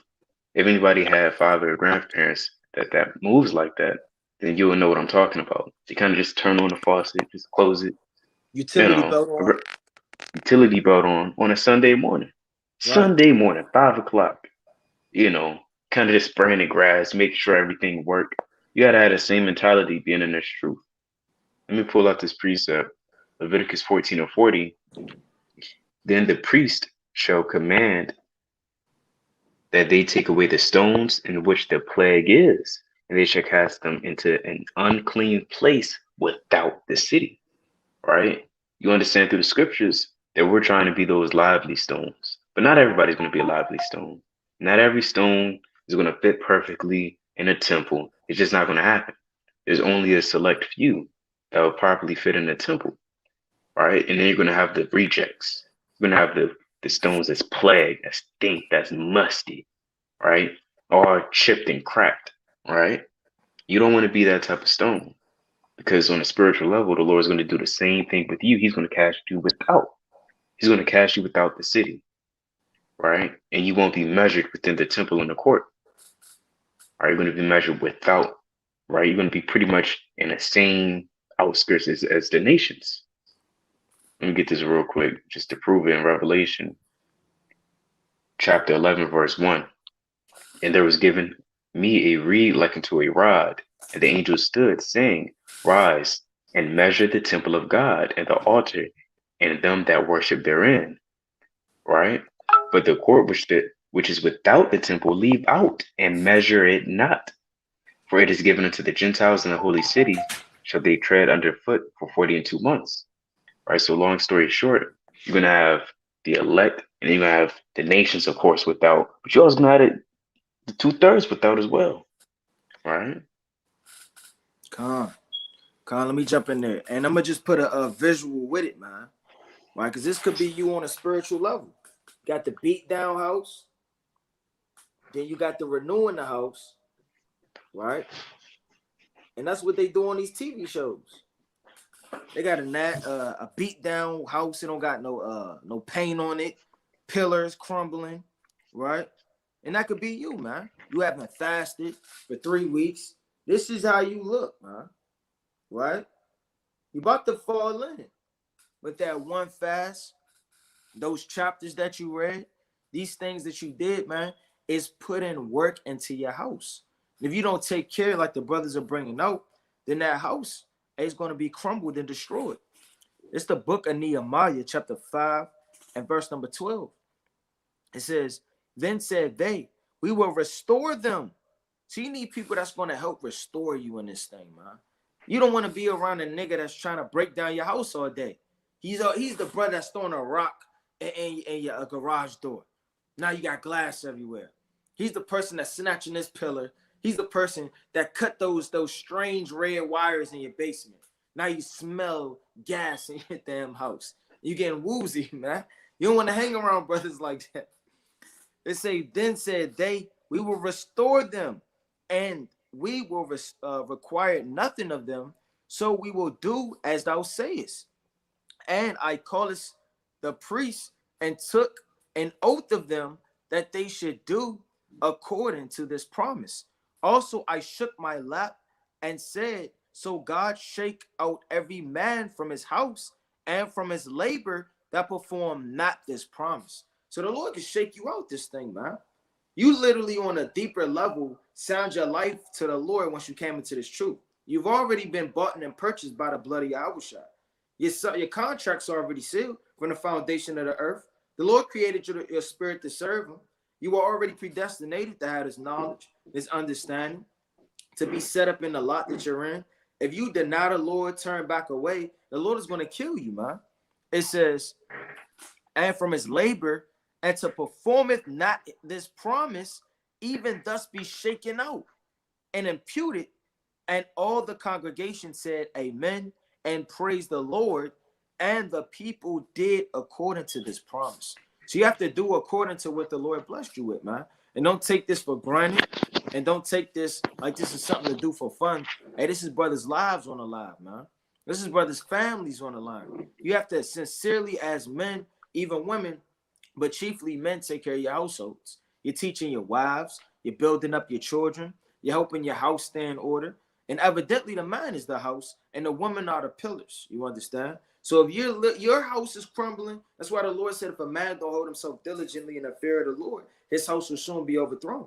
And that's his house, meaning everything in it. You can have your wife to be a bug out. And the Lord was making whores of the women in Hosea the 4th chapter. Because those men wasn't holding themselves diligent, man. Those men were off as hell. And the Lord said, you know what? I'm going to jack up your whole house. And that can happen, man. You don't want to work. You don't want to read. You want to dance all day. You want to watch TV, right? The Lord's going to kill you and overthrow your house, man. And immediately it's going to happen, and your wife going to start acting strange. She going to start coming home late. She going to start not wanting to read.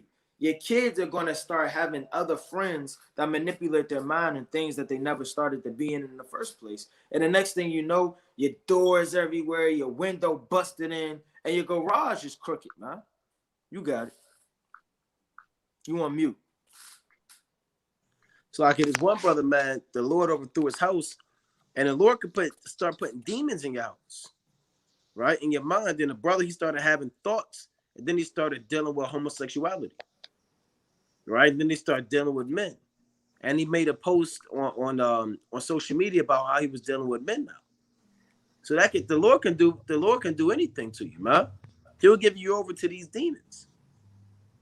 Hey, the Lord said, let me get this in Matthew chapter 22. Right? Let me get this in Matthew chapter 22. Right? Saint Matthew. I know men and women, they went back into the world. And now women are dealing with women and men are dealing with men. Right?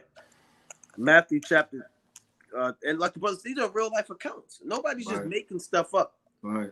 These are actual experiences. Yeah. You know? They work in that which is unseemly. Yeah. Stop thinking the Lord just kind of carry you fall out, but you still know you Israel. Right? No, the Lord can give you over to any type of demon.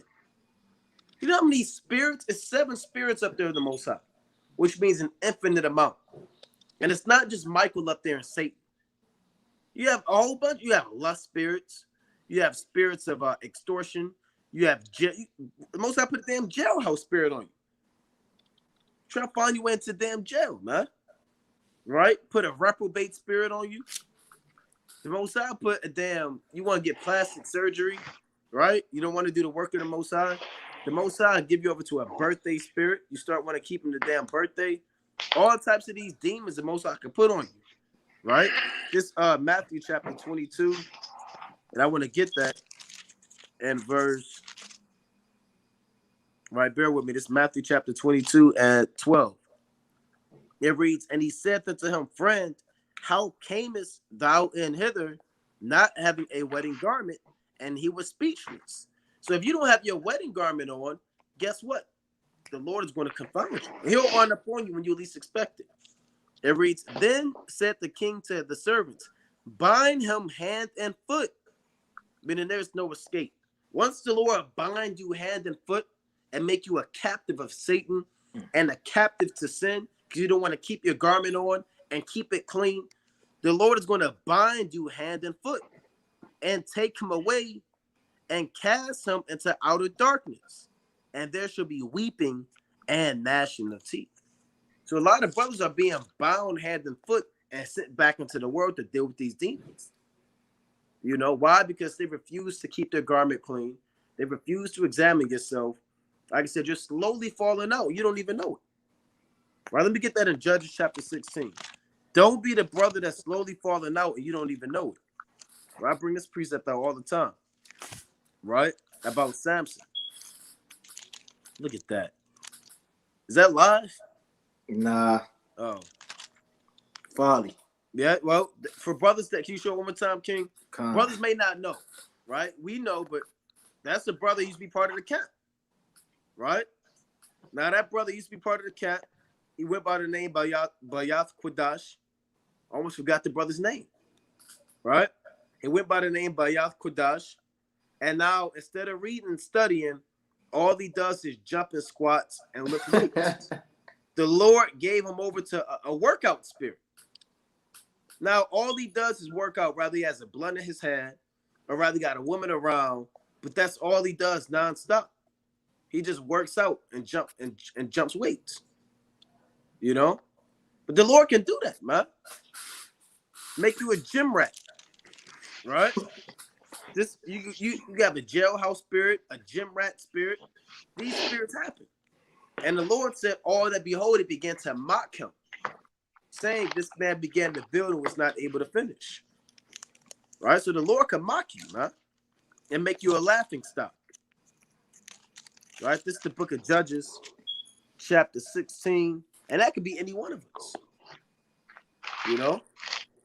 Like the brother said, he used to be mighty. But you don't want to be a used to be. Right? You never want to be a used to be in this truth. You know? This let me read this. Right? This Judges chapter 16 and verse 19. And she made him sleep upon her knees. And she called for a man, and she caused him to shave off the 7 locks of his head. and she began to afflict him, and his strength went from him. So Samson gave up, right, the strength that he got from the Most High, which is his oath of the Most High being a Nazarite, and he shaved his head, so he broke his vow, right? And she said, "The Philistines be upon thee, Samson." And he awoke out of his sleep and said, "I will go out as at other times before, and shake myself." And he wist not that the Lord was departed from him. So a lot of brothers, you don't even know that the Lord departed from you. You said you're gonna go out and do the same thing you used to do. Oh, I can't wait for camp, right? I'm gonna go out. We're gonna win some. Hey, the Lord departed from you. You didn't even know it, brother, because you didn't read this week. You forgot to study. You didn't pray how you were supposed to pray, right? You open up your Bible. I can't wait to read today, man, right? But the Lord left you, brother. The Lord may have been left you, man. That's a fearful thing that happened to Samson. And he really believed that he could take them Philistines down like he always used to do. He killed 1,000 with a jawbone of an ass. He broke pillars off. He damn let loose foxes with firebrands and burnt up fields. And he was a mighty man, right? Or he used to be a mighty man. Let's get it clear. He used to be a mighty man, right? Now he got his strength at the end. The Most High had mercy on him. But guess what? He said, "I'm going to go out as at other times before." And he didn't even know that the Lord left him. Or a lot of evil. I'm going to go to camp. Or I'm going to put on my dress like I used to do. And the Lord been left you. Because you like to run your mouth against your husband. Right? Oh, I just want to hang out. I want to do this with the sisters. And the Lord left you, man. But you don't even know it.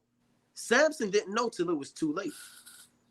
And you don't want to be in a predicament of Samson giving your strength over to a woman. Samson got sifted out. Stop thinking it's just brothers in this truth right now that get sifted out. Saul got sifted out, right? Because he hated his brother. Judas got sifted out. He was a thief, right? So he was easy prey for Satan. He got sifted out. He was a thief. Samson got sifted out. He gave his strength over to women. Adam got sifted out. He gave his strength to women. Men get sifted out. A lot of ancient men get sifted out. Don't be the brother that gets sifted out. A Demas got sifted out. 2 Timothy 4:10 said he loved the present world. Right? He got sifted out by the world in the ancient times. What's this guy's off? Hymenaeus and Philetus, Hermogenes, Alexander the coppersmith, Diotrephes. All these men got sifted out. You got it, King. Right? It's the book of Job, chapter 6. Right? And I'm going to start at 17. Right? Because a lot of men, they in this thing and then they not in this thing, man. They here 1 second and they gone the next. Right? I'm going to start at 15. It's the book of Job, chapter 6 and 15. My brethren have dealt deceitfully as a brook, and as the streams of brooks they pass away. So you may be here 1 second, then you pass away the next, man. And like the brother just said, man, in the comment, he used to be mighty. You were right here 1 second being mighty, quoting the precepts, knowing the understanding, making the breakdowns, doing the cold cuts, shaking the hand, teaching, and now you're just gone like a brook, like a stream, like a damn fountain, man. You understand? It says what? I'm gonna jump to verse 17. What time they wax warm, they vanish when it is hot. Hey, a lot of people vanish when they get hot, man. That sun come up, they start the damn turmoil, they start to afflict, they start to melt away, man. When things get hot, they can't endure, man. It says what time they wax warm, they vanish when it is hot. They are consumed out of their place, right? So if the Lord can melt you, man, in this thing, man. You may be in this thing strong one moment, then that sun come out, you start to melt, and then you damn like a stream, you pass away. It says, the paths of their way are turned aside. So once you start to melt and fall out the truth, now your path is turned aside. You once was going straight to the kingdom. You never had a pit stop. You never had a shortcut. You never took South Dakota. You never went on M Street. Now you're just everywhere. Like water down a hill, it just goes and turns. It don't know where it want to go, man. That's mad after you fall out this truth. Maybe I want to be a rock star. Maybe I should hit up my old friends in the world. Oh, I wonder how weed used to smell and taste. Oh, I wonder what I want to do now.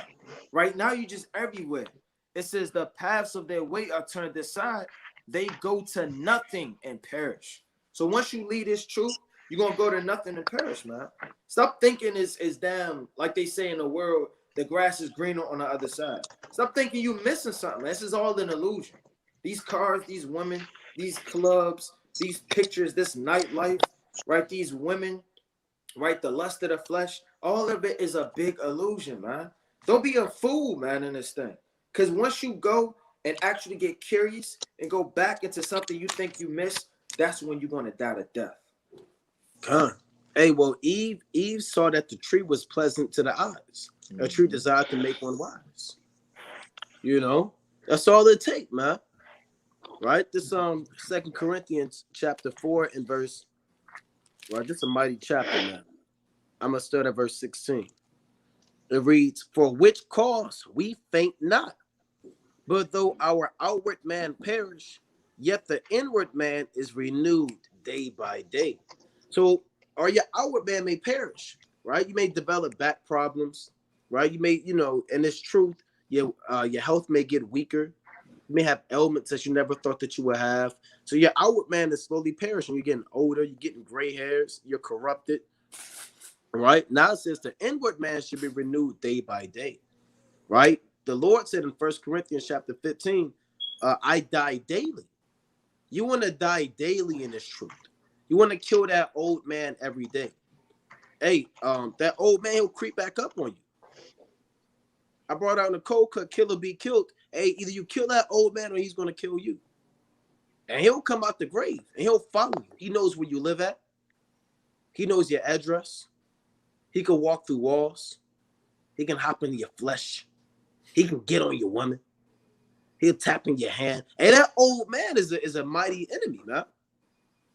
And you got to destroy that man with this sword. That he's the top enemy. It's not just Esau. That's carnal. It's more than Esau. You have an invisible enemy, the old man, like a creepy, scary movie, like the guy from who's got the mask, Jason. He's always there. Just when you thought you beat him, he creeps back up on you. Goddamn 15 damn Jason movies, man. Right? Yeah, you can't kill that guy. He's always there. That's how your old man is. Your old man is like Jason. You turn around, he's there. Right? You look up, he's there. You're talking to a woman, your old man saying, yeah, you remember that feeling. Right? Remember who you used to be in the world. Remember you was the man. Remember them smooth words you used to say. Remember that game? Why don't you just say it? Just say a little bit. Right? And that old man is there, man. But your outward man should perish. And that inward man should be renewed day by day. Every day you should be, as much as you die daily, you should be living daily. When you're renewed, you're born again day by day.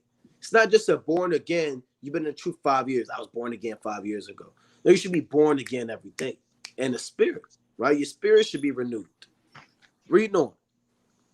For our light affliction, which is but for a moment, worketh for us a far more exceeding and eternal weight of glory. While we look not at the things which are seen, but at the things which are not seen. For the things which are seen are temporal, but the things which are not seen are eternal. So everything you see now is temporary. It's only here for a moment of time. These skyscrapers aren't going to last forever. I hate to break it to you, but all of these whores, they're not going to be here forever.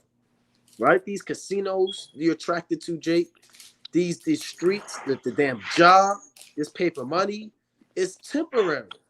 Your clothes, look around you right now. Right? Get your eyes from up the screen, look around you, and notice and remind yourself that all this stuff is temporary.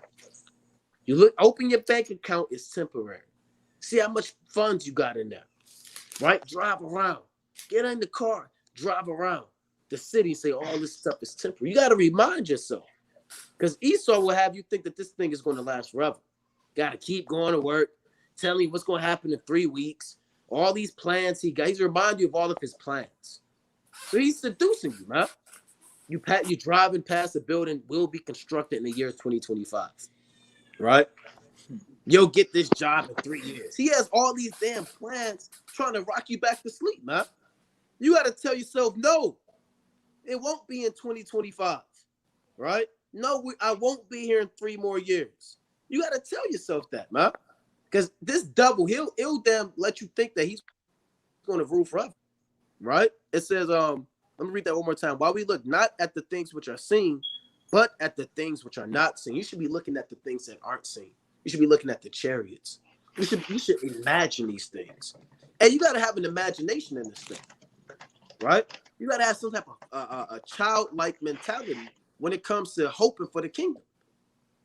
You know, about spiritual power. You got to think about spiritual power. You got to think about the chariots. You got to think about ruling, having your own island. You got to think about the woman you may have. You got to think about the peace of the brothers. You got to think about seeing Yahweh Shah. You got to think about how that crown's going to look. You have to look at that and have that balance. When you're looking at the carnal things, you got to look at the spiritual things. You know, because this stuff is temporal, but the spiritual things are to remind you that things are eternal. You know, you got it. Oh, Hey, quick, save it real quick. Just a quick point. Esau will even ask that during interviews, where do you see yourself in 10 years? You know, and that pains Jake to kind of have to answer that. You got to come up with a bogus, front. Well, I see myself in your position, or I see myself with a 401k and have, furthering the name of this company. And, you started giggling and laughing. You said what? Said lying through your damn teeth. Lying through your teeth. You cross your arms, you kind of just look up. Huh? I had to say that one time on a so-called interview. Slocky, he said, "Where do you see yourself?" I said, "Well, man, I looked at all them old nasty Edomites." He said, "I want to be up there." You have to kind of say what you have to say in them things, man. Hey, and we don't have fun saying that. We not, I want to be up there. We gotta we gotta fake the funk, because you gotta be wise as a serpent in this thing. Because you could easily say, well, I don't see this place going nowhere. It's going to be destroyed. And you start shaking the Bible at them and saying going into slavery. You can't move like that. So, hey, we don't want this place to last any longer. It's frustrating. I got Esau telling me, yeah, this is the game plan for the next 3 weeks. I said, what do you mean? I kind of mean next 3 weeks. I don't want to be here. I want to be here tomorrow. But we got to say, okay, all right, cool. 3 weeks. All right, that's a lot of time. It's folly, man. It's folly. And when you see them, I meant to say, when you see them buildings that say will be erected in the year 2030, it kind of make you think, what am I going to be doing in 20 years? Like, am I going to be alive? What's my family going to be doing? Am I going to have kids by then? Oh, this next movie coming out in 2 years? What am I going to be doing by then? Am I going to have this ready? Just folly. It's all folly. Con, let me jump in there real fast, man, because damn Esau, I remember I filled out this job interview, and damn Esau called me. He said my so-called government name. He said, "Yeah, man, I remember you. I remember I liked you. What you been up to?" And it's uncomfortable. Like, what the hell? I don't even remember filling out this damn job application. I don't know who the hell this creepy beast is, but he says he remembers me. And he likes me a lot. He said, "Yeah, so what you been up to?" I said, "Damn, man. You gotta kind of say what you gotta say, man.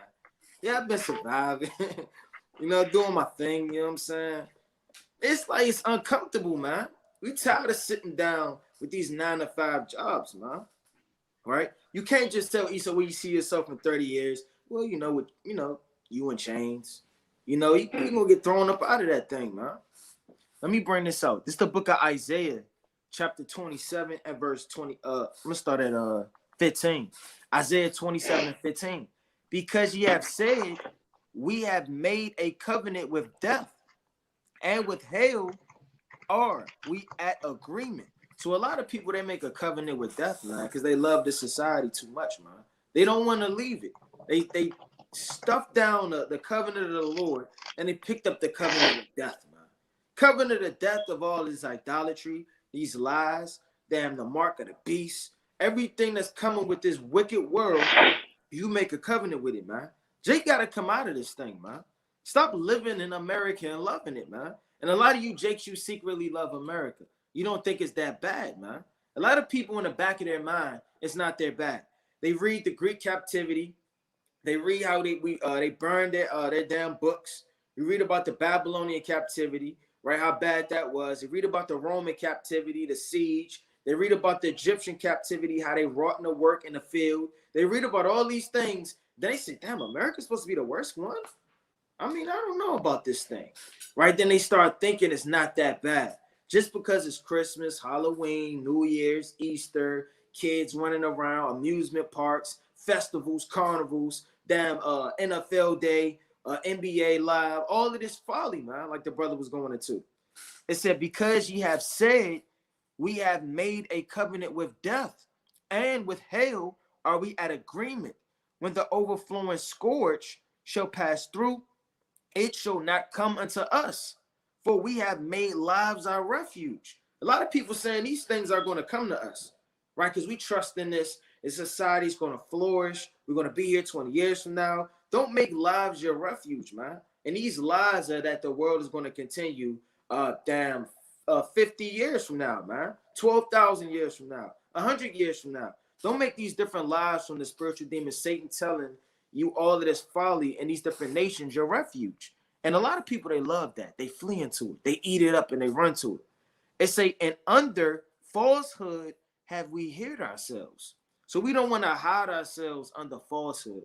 And that's what Jake doing this thing. It's a lot of brothers with fringes and sisters with head wraps that hide themselves under falsehood. So you got to come out of this world and understand the manipulation of lies that you're hiding under. Come out of it, like the Lord said in the book of Song of Solomon, man. Paraphrasing, dove come out from the cleft of the rocks, man. Let me see that countenance. Stop hiding behind all of this folly of this world, man. Stop hiding behind these lies and come forth in a marvelous light, man. It's a quick precept is Hebrews 13 and 14. For here have we no continuing city, but we seek one to come. So this isn't our continuing city, man. I'm not looking to make it big here. A lot of brothers get sifted out because, again, you fall in love with the society. That whore. You go back to it, man. Right? And you start looking at the bright lights, the iPhones coming out, technology is increasing, new cars, so-called good jobs, fancy clothes. That's what you don't want a lot in this place. I don't want a lot. I don't want millions of dollars. I don't want billions of dollars. I don't want to be corrupted and beguiled in any form of fashion. I don't even want to deal with it. The Lord said, give having food and raiment, let us there will be content. Right? Feed me with food convenient for me, lest I be full and deny me and say, who is the Lord, or lest I be poor and still and take the name of my God in vain. So we don't want a whole bunch, because the more you get, you're going to end up denying the Lord. Mm-hmm. Right? You're not going to want to keep the Sabbath anymore. Right? You're not going to want to damn fast on the Day of Atonement because you got all this damn food. Catering, people room service. And Day of Atonement, I'll do it. Hey, one brother told me he'll keep the Day of Atonement next month. He was eating cereal, smoking weed. Because his woman brought him a damn blunt. He said, I'll keep it next month. Right? And then he fell back in the world. He's back in the world right now. Right? Running around the house. Right?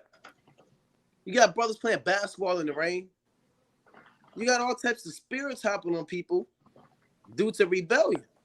Right? Now, let me get this in Hebrews chapter 12. Right? This Hebrews chapter 12 and verse 20.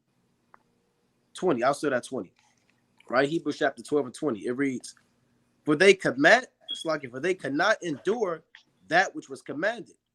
And if so much as a beast touch the mountain, it shall be stoned or thrust through with the dart. Right? You can read about that in Exodus chapter 19. Right? The Lord commanded them, do not come nigh the mountain, lest be struck through with a dart, meaning a laser. It's not an actual Most High with a dart, like damn people on ESPN4. Right? Speaking about the chariots striking people through, right? With the arrows, the darts. It reads, And so terrible was the sight that Moses said, I exceedingly fear and quake. But ye are come unto Mount Zion, and unto the city of the living God, the heavenly Jerusalem, and to an innumerable company of angels. So that's where we dwell at. We don't dwell in Mount Sinai, right? That gendereth unto bondage, right? We dwell in the heavenly Jerusalem. Jerusalem, which is above, is free. That's what we dwell at, in the heavenly city. Whether you believe it or not, you're part of an actual city. You're part of the heavenly Jerusalem, right? You have your conversation in heaven, like the scriptures say. You belong to a city to come. The Lord said, he told Ezra, a city is building. You understand?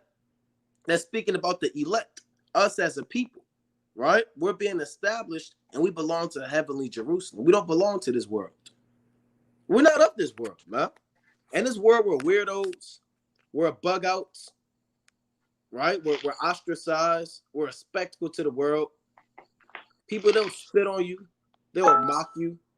You're a laughing stock. Everything you do is strange. What do you mean you don't eat pork? What do you mean you don't eat crab? Right? You don't the Sabbath day. So you're strange in this society. You're an alien, a foreigner, and you'll never fit in here. Why do you want to fit in when you're not fitted in? I mean, when you're not accepted. But that's one of the reasons why Jake go back in the world, because they're tired of being ridiculed for the truth. They have been convinced in their mind that keeping the commandments is what is a bad thing. And now being in the world is a good thing. They want to be accepted. We don't want to be accepted. We don't want record deals, right? We don't want illustrious NBA contracts. We don't want Fortune 500 companies. We want this place destroyed yesterday. You know? You got it, King. This is, let me get Wisdom of Solomon, chapter 2, verse 15. Just to line me back off what you were saying. This is Wisdom of Solomon, chapter 2, verse 15. He is grievous unto us, even to behold, for his life is not like other men's. His ways are of another fashion. And this is going into the nations, really Esau's mind state on how they view us. Right? When they see us keeping the commandments, when they see us wearing the fringes, keeping the holy days, right? Loving our brothers and our sisters, raising up our household, they see us and say, what manner of man is this? Why is he moving in this way? Why is he not celebrating Halloween? Where the hell is his turkey for Thanksgiving? Why is he not in line on Valentine's Day getting a big ass heart, right? And chocolates. What's his deal? What's up with this guy? So they look at us real weird, right? They look at us like we're freaks, right? A freakazoid. And when you move into this truth, and you have to unfortunately deal with people of this world, because they'll ask you questions such as, why, what you doing this Thanksgiving, what you doing Halloween? You gotta say, like, I don't do that, right? And they're gonna either laugh, they're gonna look at you strange, or they might even get mad at you. You understand? We known brothers and sisters that actually got beat for keeping the commandments, right? It was a brother, his father kind of put hands on him because he didn't want to dislike him because he was keeping the commandments. He stabbed him. He literally stabbed him in the back while he was going up the steps. Yeah, that actually happened. We knew a brother. He was breaking it down, the description of Yahweh Shah to his family, and his family was scoffing. And his father said, "Get out of here with that." He said, "No, I'm gonna tell you." And he kind of broke it down to him. And as he was turning around to go upstairs, he had his hand on the banister. His father went up on him. It's not funny, but it's strange. His father went up on him and stabbed him, man. So, brothers got to understand that the world doesn't love you, man. Right? This world is not for you. He actually stabbed him in the back, and the brother fell down the stairs, and he hit us up on Instagram, and he said, "Well, what do I do?" Right? My father stabbed me. One brother, he said his household tried to shave his beard off while he was asleep. Yeah, the brother's alive, right? He's alive, but one brother, he said they tried to shave his beard while he's asleep. Nobody's making this up. These are real accounts. This is a sickening situation where your earthly father is literally stabbing you. Like this is damn jail. in your damn back because you told him about the Yahweh Shah, that he's the chosen, that he's an Israelite. Imagine that you tell your father he's the greatest person on the earth, and he looks like Yahweh Shah, and he gets mad and he stabs you in the back, and you roll down the stairs and bust your head and get a concussion. That's madness, right? So these things are happening. Why? Because the Lord said in Matthew chapter 10 and 34, the father shall rise up against the son, and the son against the father, and a man's foe shall be there of his own household, paraphrasing. You know? So in this truth, the world is going to be against you. Right? But you got it, King. Con, I I remember I got was I got something out the yard down. All right, I'm in it. All right. Let's go to the book of Malachi. No, matter of fact, let's go to Micah. It's the book of Micah, chapter 7, right?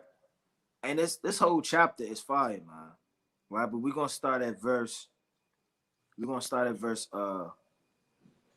6. It says, "For the son dishonoreth the father, the daughter riseth up against her mother, the daughter-in-law against her mother-in-law. A man's enemies are the men of his own house." You see that?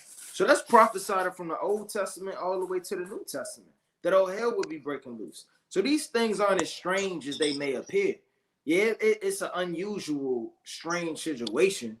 But at the end of the day, man, these are prophesied accounts in the Bible, man. And that doesn't mean they're gonna be enemies. Like one's gonna be all the way in the kitchen like this, and the other one's gonna be all in the bedroom like that. And he gonna lock the door and not talk to each other in years, man. That enemies, man, could get deep, man. Right? They're not dealing with one another. There's beef. Things get physical. Oh, hell break loose.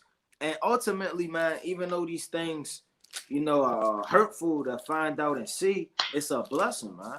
Because when you go to the book of Matthew, right, chapter 5 and verse number 11, it says, "Blessed are ye when men shall revile you and persecute you, and shall say all manner of evil against you falsely for my name, for my sake." You see that? So somebody's trying to jump you, beat you, stab you, talk bad about you, cuss you out, put their hands on you, all hell breaking loose, kick you out the house. All of these are blessings because you're actually going through things for the name of the Lord, man. You can't be in the truth if you never went through anything for the Lord. That don't mean you have to physically get beat up to think that the Lord dealing with you. But you have to have some type of testimony and some type of stepping stone that you've endured for the name of the Lord, man. Bearing his cross. You're just acting like you're in the truth. You're hiding your understanding and you're hiding that light. Because the light should shine so damn bright. Hey, people going like this and they don't want to be around it. And they cut that light out. They do that in the world, man. Let you come into your niece's room or your daughter's room or your son's room or your father, whatever the case may be, and it's dark in there, you cut the lights on, man. Man, they try to hide, man. That light too bright. That's you walking around keeping the commandments, right? Hey, man, when I first came into the truth, my folks hated me, man. I mean, I used to walk around shaking the hand in the house, man. It wasn't expedient at the time. You kind of growing this thing. Hey, but I was rebuking everything, man. And I got everybody in my house hated me. I was annoying. I was like that bug that wouldn't go away. You keep going like this. You trying to hit it every 5 seconds. Because all I saw was wickedness in my house, man. And I couldn't stand it. So you have to understand that when you come in this thing, you got to be that shining bright light that brightens the whole earth. And if anybody, you understand, doesn't like that light or anything, they'll be reproved because their deeds are evil, like the scriptures say, man. You got it. I was gonna say, I remember I was trying to tell my uncle and my aunt, or it's like my uncle and my cousin about the scriptures. He snatched the Bible from me and literally did this. Cause he kind of tall, he kind of did this. Get it, get it. He literally did that. It was my uncle. I was off. I said, I just did this. What are you doing? I literally said, "What are we, kids?" He said, and I was trying to get it, kind of doing that. And my cousin just laughing. I was wicked. That got me upset. I was like, that's off. Now that's not, I'm not saying that to say that's as bad as getting, beat up and stabbed, but nonetheless, if we're going to go through it with our family members, they're going to scoff and they're going to ridicule, you know. See that? Hey, our family members turn real wicked when this word comes out. That's that demon that jumps on them. And honestly, all we can do is laugh, and that's true because whenever we go through persecution, we got to rejoice and kind of just laugh at the matter. You know. Let me pull out this precept real quick. My family be like, "Oh Lord, here she goes." And I imagine that's how Jake sound. Oh Lord, here she go again. You know, uh, this Acts. What do I want? Was it 35 and 30? When they rejoiced for getting beat up, 5 and 40. the water. Acts 5 and 40. And to him they agreed. Oh, that's not it.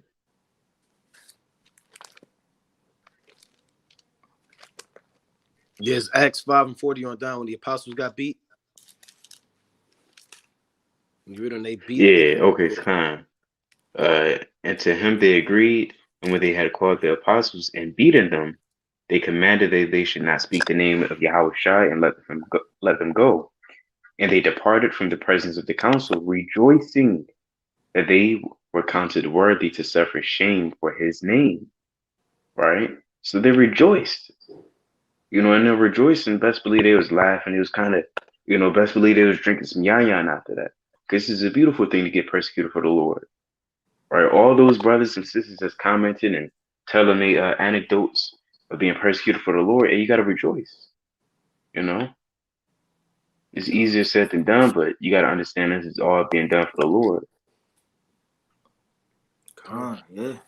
Hey, my folks, damn, when I was coming into the truth, they used to nickname me Little Jeremiah. They said, "What you think, you Jeremiah or something?" Damn. Just scoffing, man. Hey, man, my so-called mother used to try to feed me pork grease. Pork grease out the pan. She'll cook it early in the morning on the Sabbath on purpose. When I first came in, I kind of came out of school in so-called college. I was staying there for the minute, for that off the semester. So it's the Sabbath day, and she would come in and intentionally make as much pork as she could. You hear the damn sizzling, it's damn stinking up the joint, right? And she'll come in, she'll eat the pork and save the grease and come to me in my face and says, "Hey, I know you want this pork," right? Literally. And then she bought Yaradan a pork calendar. I remember that. Yeah, she bought Yaradan a bacon calendar. He got the Yeah, that different was calendar nuts. themes, NASCAR, NFL theme, firefighter. She brought him a pork, had the different parts of the cow's stomachs and the damn cow snout. And every month was a different nasty part of the cow. Then she ordered a bacon candle and said, "I'm going to eat this in front of you." Yep. She said that. Yep. And one more, I had this so-called roommate in college when I came into truth. He said, "I want to fight your God one-on-one." He said, "I want to 1v1 your God." And all he did was scoff. Right? So, we all go through it, man. And all praise to the Most High that we've gone through that, man. It's a beautiful thing for us to suffer. Let me get that 1 Peter chapter 3. Right? And quick point, hey, we laugh at the situation now, right? We rejoice. Because Yep. this is a wonderful thing to get persecuted for the name of the Lord. God. This is 1 Peter chapter 3, and I'll start at verse 14. "But and if ye suffer for righteousness' sake, happy are ye, and be not afraid of the terror, neither be troubled." You see that? So you're supposed to rejoice for this thing, man.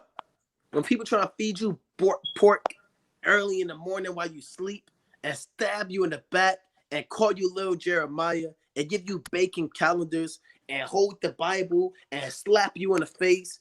Hey, put you in a full Nelson. You got a damn tap his damn, I can't breathe. A figure 4 leg lock and a sharpshooter. You got certain brothers. They what happened? They called their job and got them fired from their job. Right?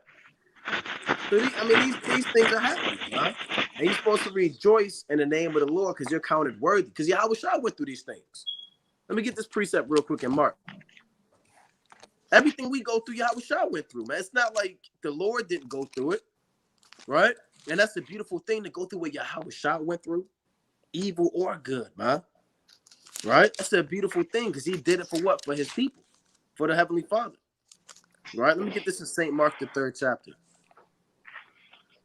This Mark chapter 3 and verse 14. And he ordained 12 that they should be with him, and that he might send them forth to preach, and to have power to heal sickness, and to cast out devils. And Simon he surnamed Peter, and James the son of Zebedee, and John his brother of James, John the brother of James, and he surnamed them Boanerges, which is the sons of thunder, and Andrew and Philip and Bartholomew and Matthew and Thomas and James the son of Alphaeus and Thaddeus and Simon the Canaanite and Judas Iscariot, which also betrayed him. And they went with him into a house, right? So check this out. The 12 went with Yahushua to a house. Verse 20. And the multitude coming together again, so that they could not so much as eat bread. So it's packed in them, right? They can't even have elbow room to eat bread. And when his friends heard of it, right, I mean his family, this is Yahushua's family, they went out to lay hold on him, for they said he is beside himself.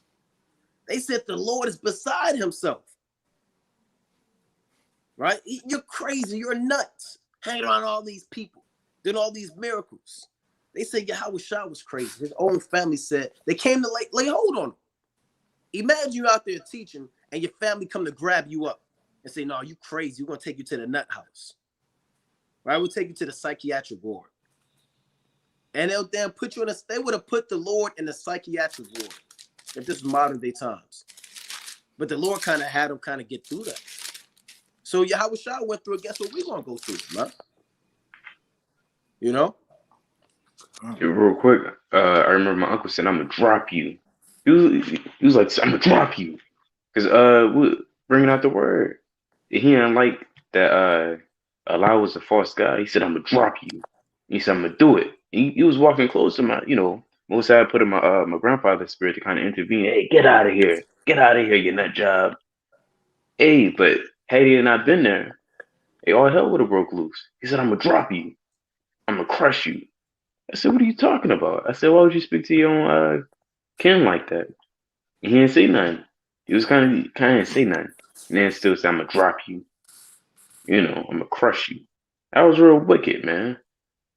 So all hell break loose. I remember one last thing too. When I was first into the truth, I didn't really know that a lot of sausage has pork in it. Damn near all. And my mother ordered pizza. And I said, this don't got sausage in it, like pork sausage do it. And she was like, nah. She literally, nah. And I'm kind of hesitant. I'm like, all right. And she keep looking over me because I'm on the laptop, and she keep looking over me, asking how you like it. How you like it? Did you eat it? I said, nah. I'm like, why are you so pressed? That's what I'm thinking. And 5 minutes passed. She keep asking, did you like it? Did you eat it? How was the meat? I said, I didn't eat it yet. And I eventually ate it. And I eventually ate it. She said, you eat it? I said, yeah. She's like, she kind of nodded her head. I was like, and I put it down. It was real wicked, man. She set up that trap. That's off. She just started nodding. Yeah. So. Yeah. Let me bring this up. All right. Hey, man. There you go, man.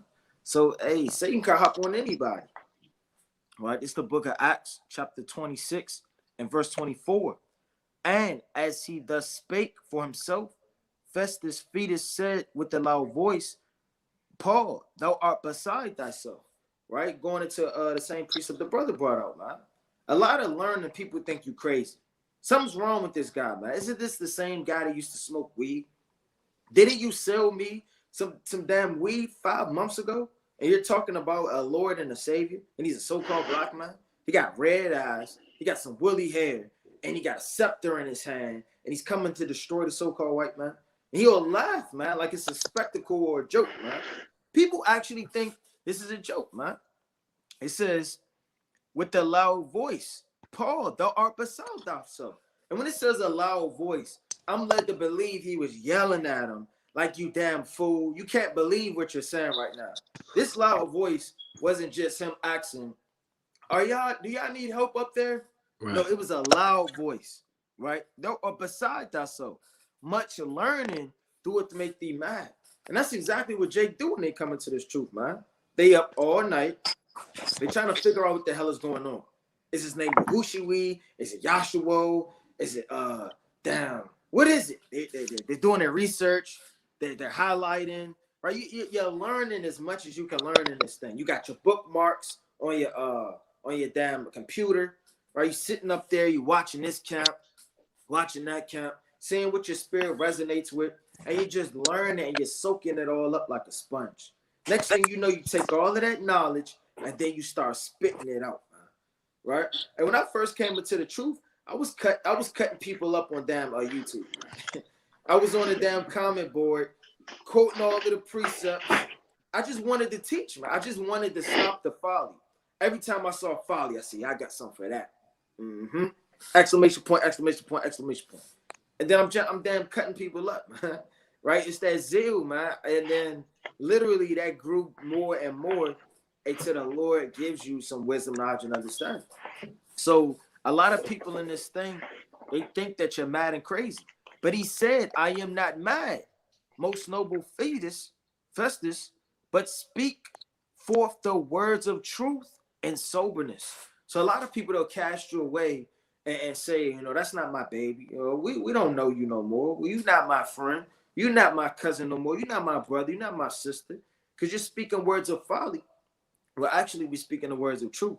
Just because this world is so wicked, everything ever said in it is a lie. So when the truth actually comes out, it's strange. And people don't know. It makes their ears tingle. You got it. Come. So, I mean, brothers have to understand that we're going into this because you can't get sifted out. Don't let the world and people hating you and despising you and your family demonizing you, physically harming you, verbally abusing you, seducing you, make you fall out this thing, right? We went over plenty of ways. We went into being disciplined, studying, reading, examining yourself, strengthening yourself, right? You understand? You have many ways on how to make sure that you're not being sifted out. Congregating is a good way to not to be sifted out, right? You don't want to be an individualite in this thing too. That's easy prey for Satan, right? But we can bring out some closing precepts if brothers had any.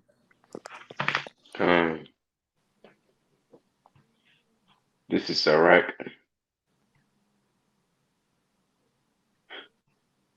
Uh, 35:1. He that keepeth the law bringeth offerings enough. He that taketh heed to the commandment offereth a peace offering.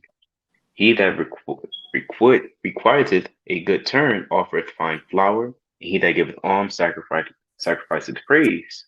All right, this is doing the work. To depart from wickedness is a thing pleasing to the Lord, and to forsake unrighteousness is a propitiation. For thou shalt not appear empty before the Lord, which ultimately ties into this lesson, right?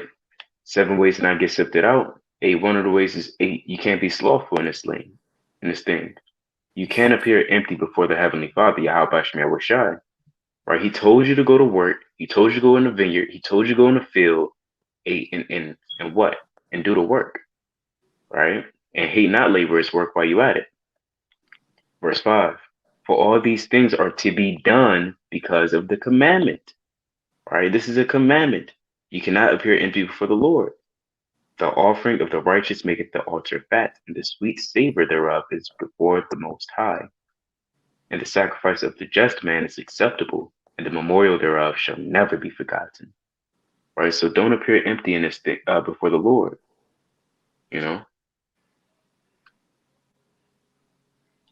Brothers got it. I jump in there. What? Let's go to the classic. All right. It's the book of Revelation, chapter 3 and verse 3. Right? I'm going to start at 2. It says, be watchful and strengthen the things which remain that are ready to die, for I have not found our works perfect before Yahweh. Remember, therefore, how thou hast received and heard, and hold fast and repent.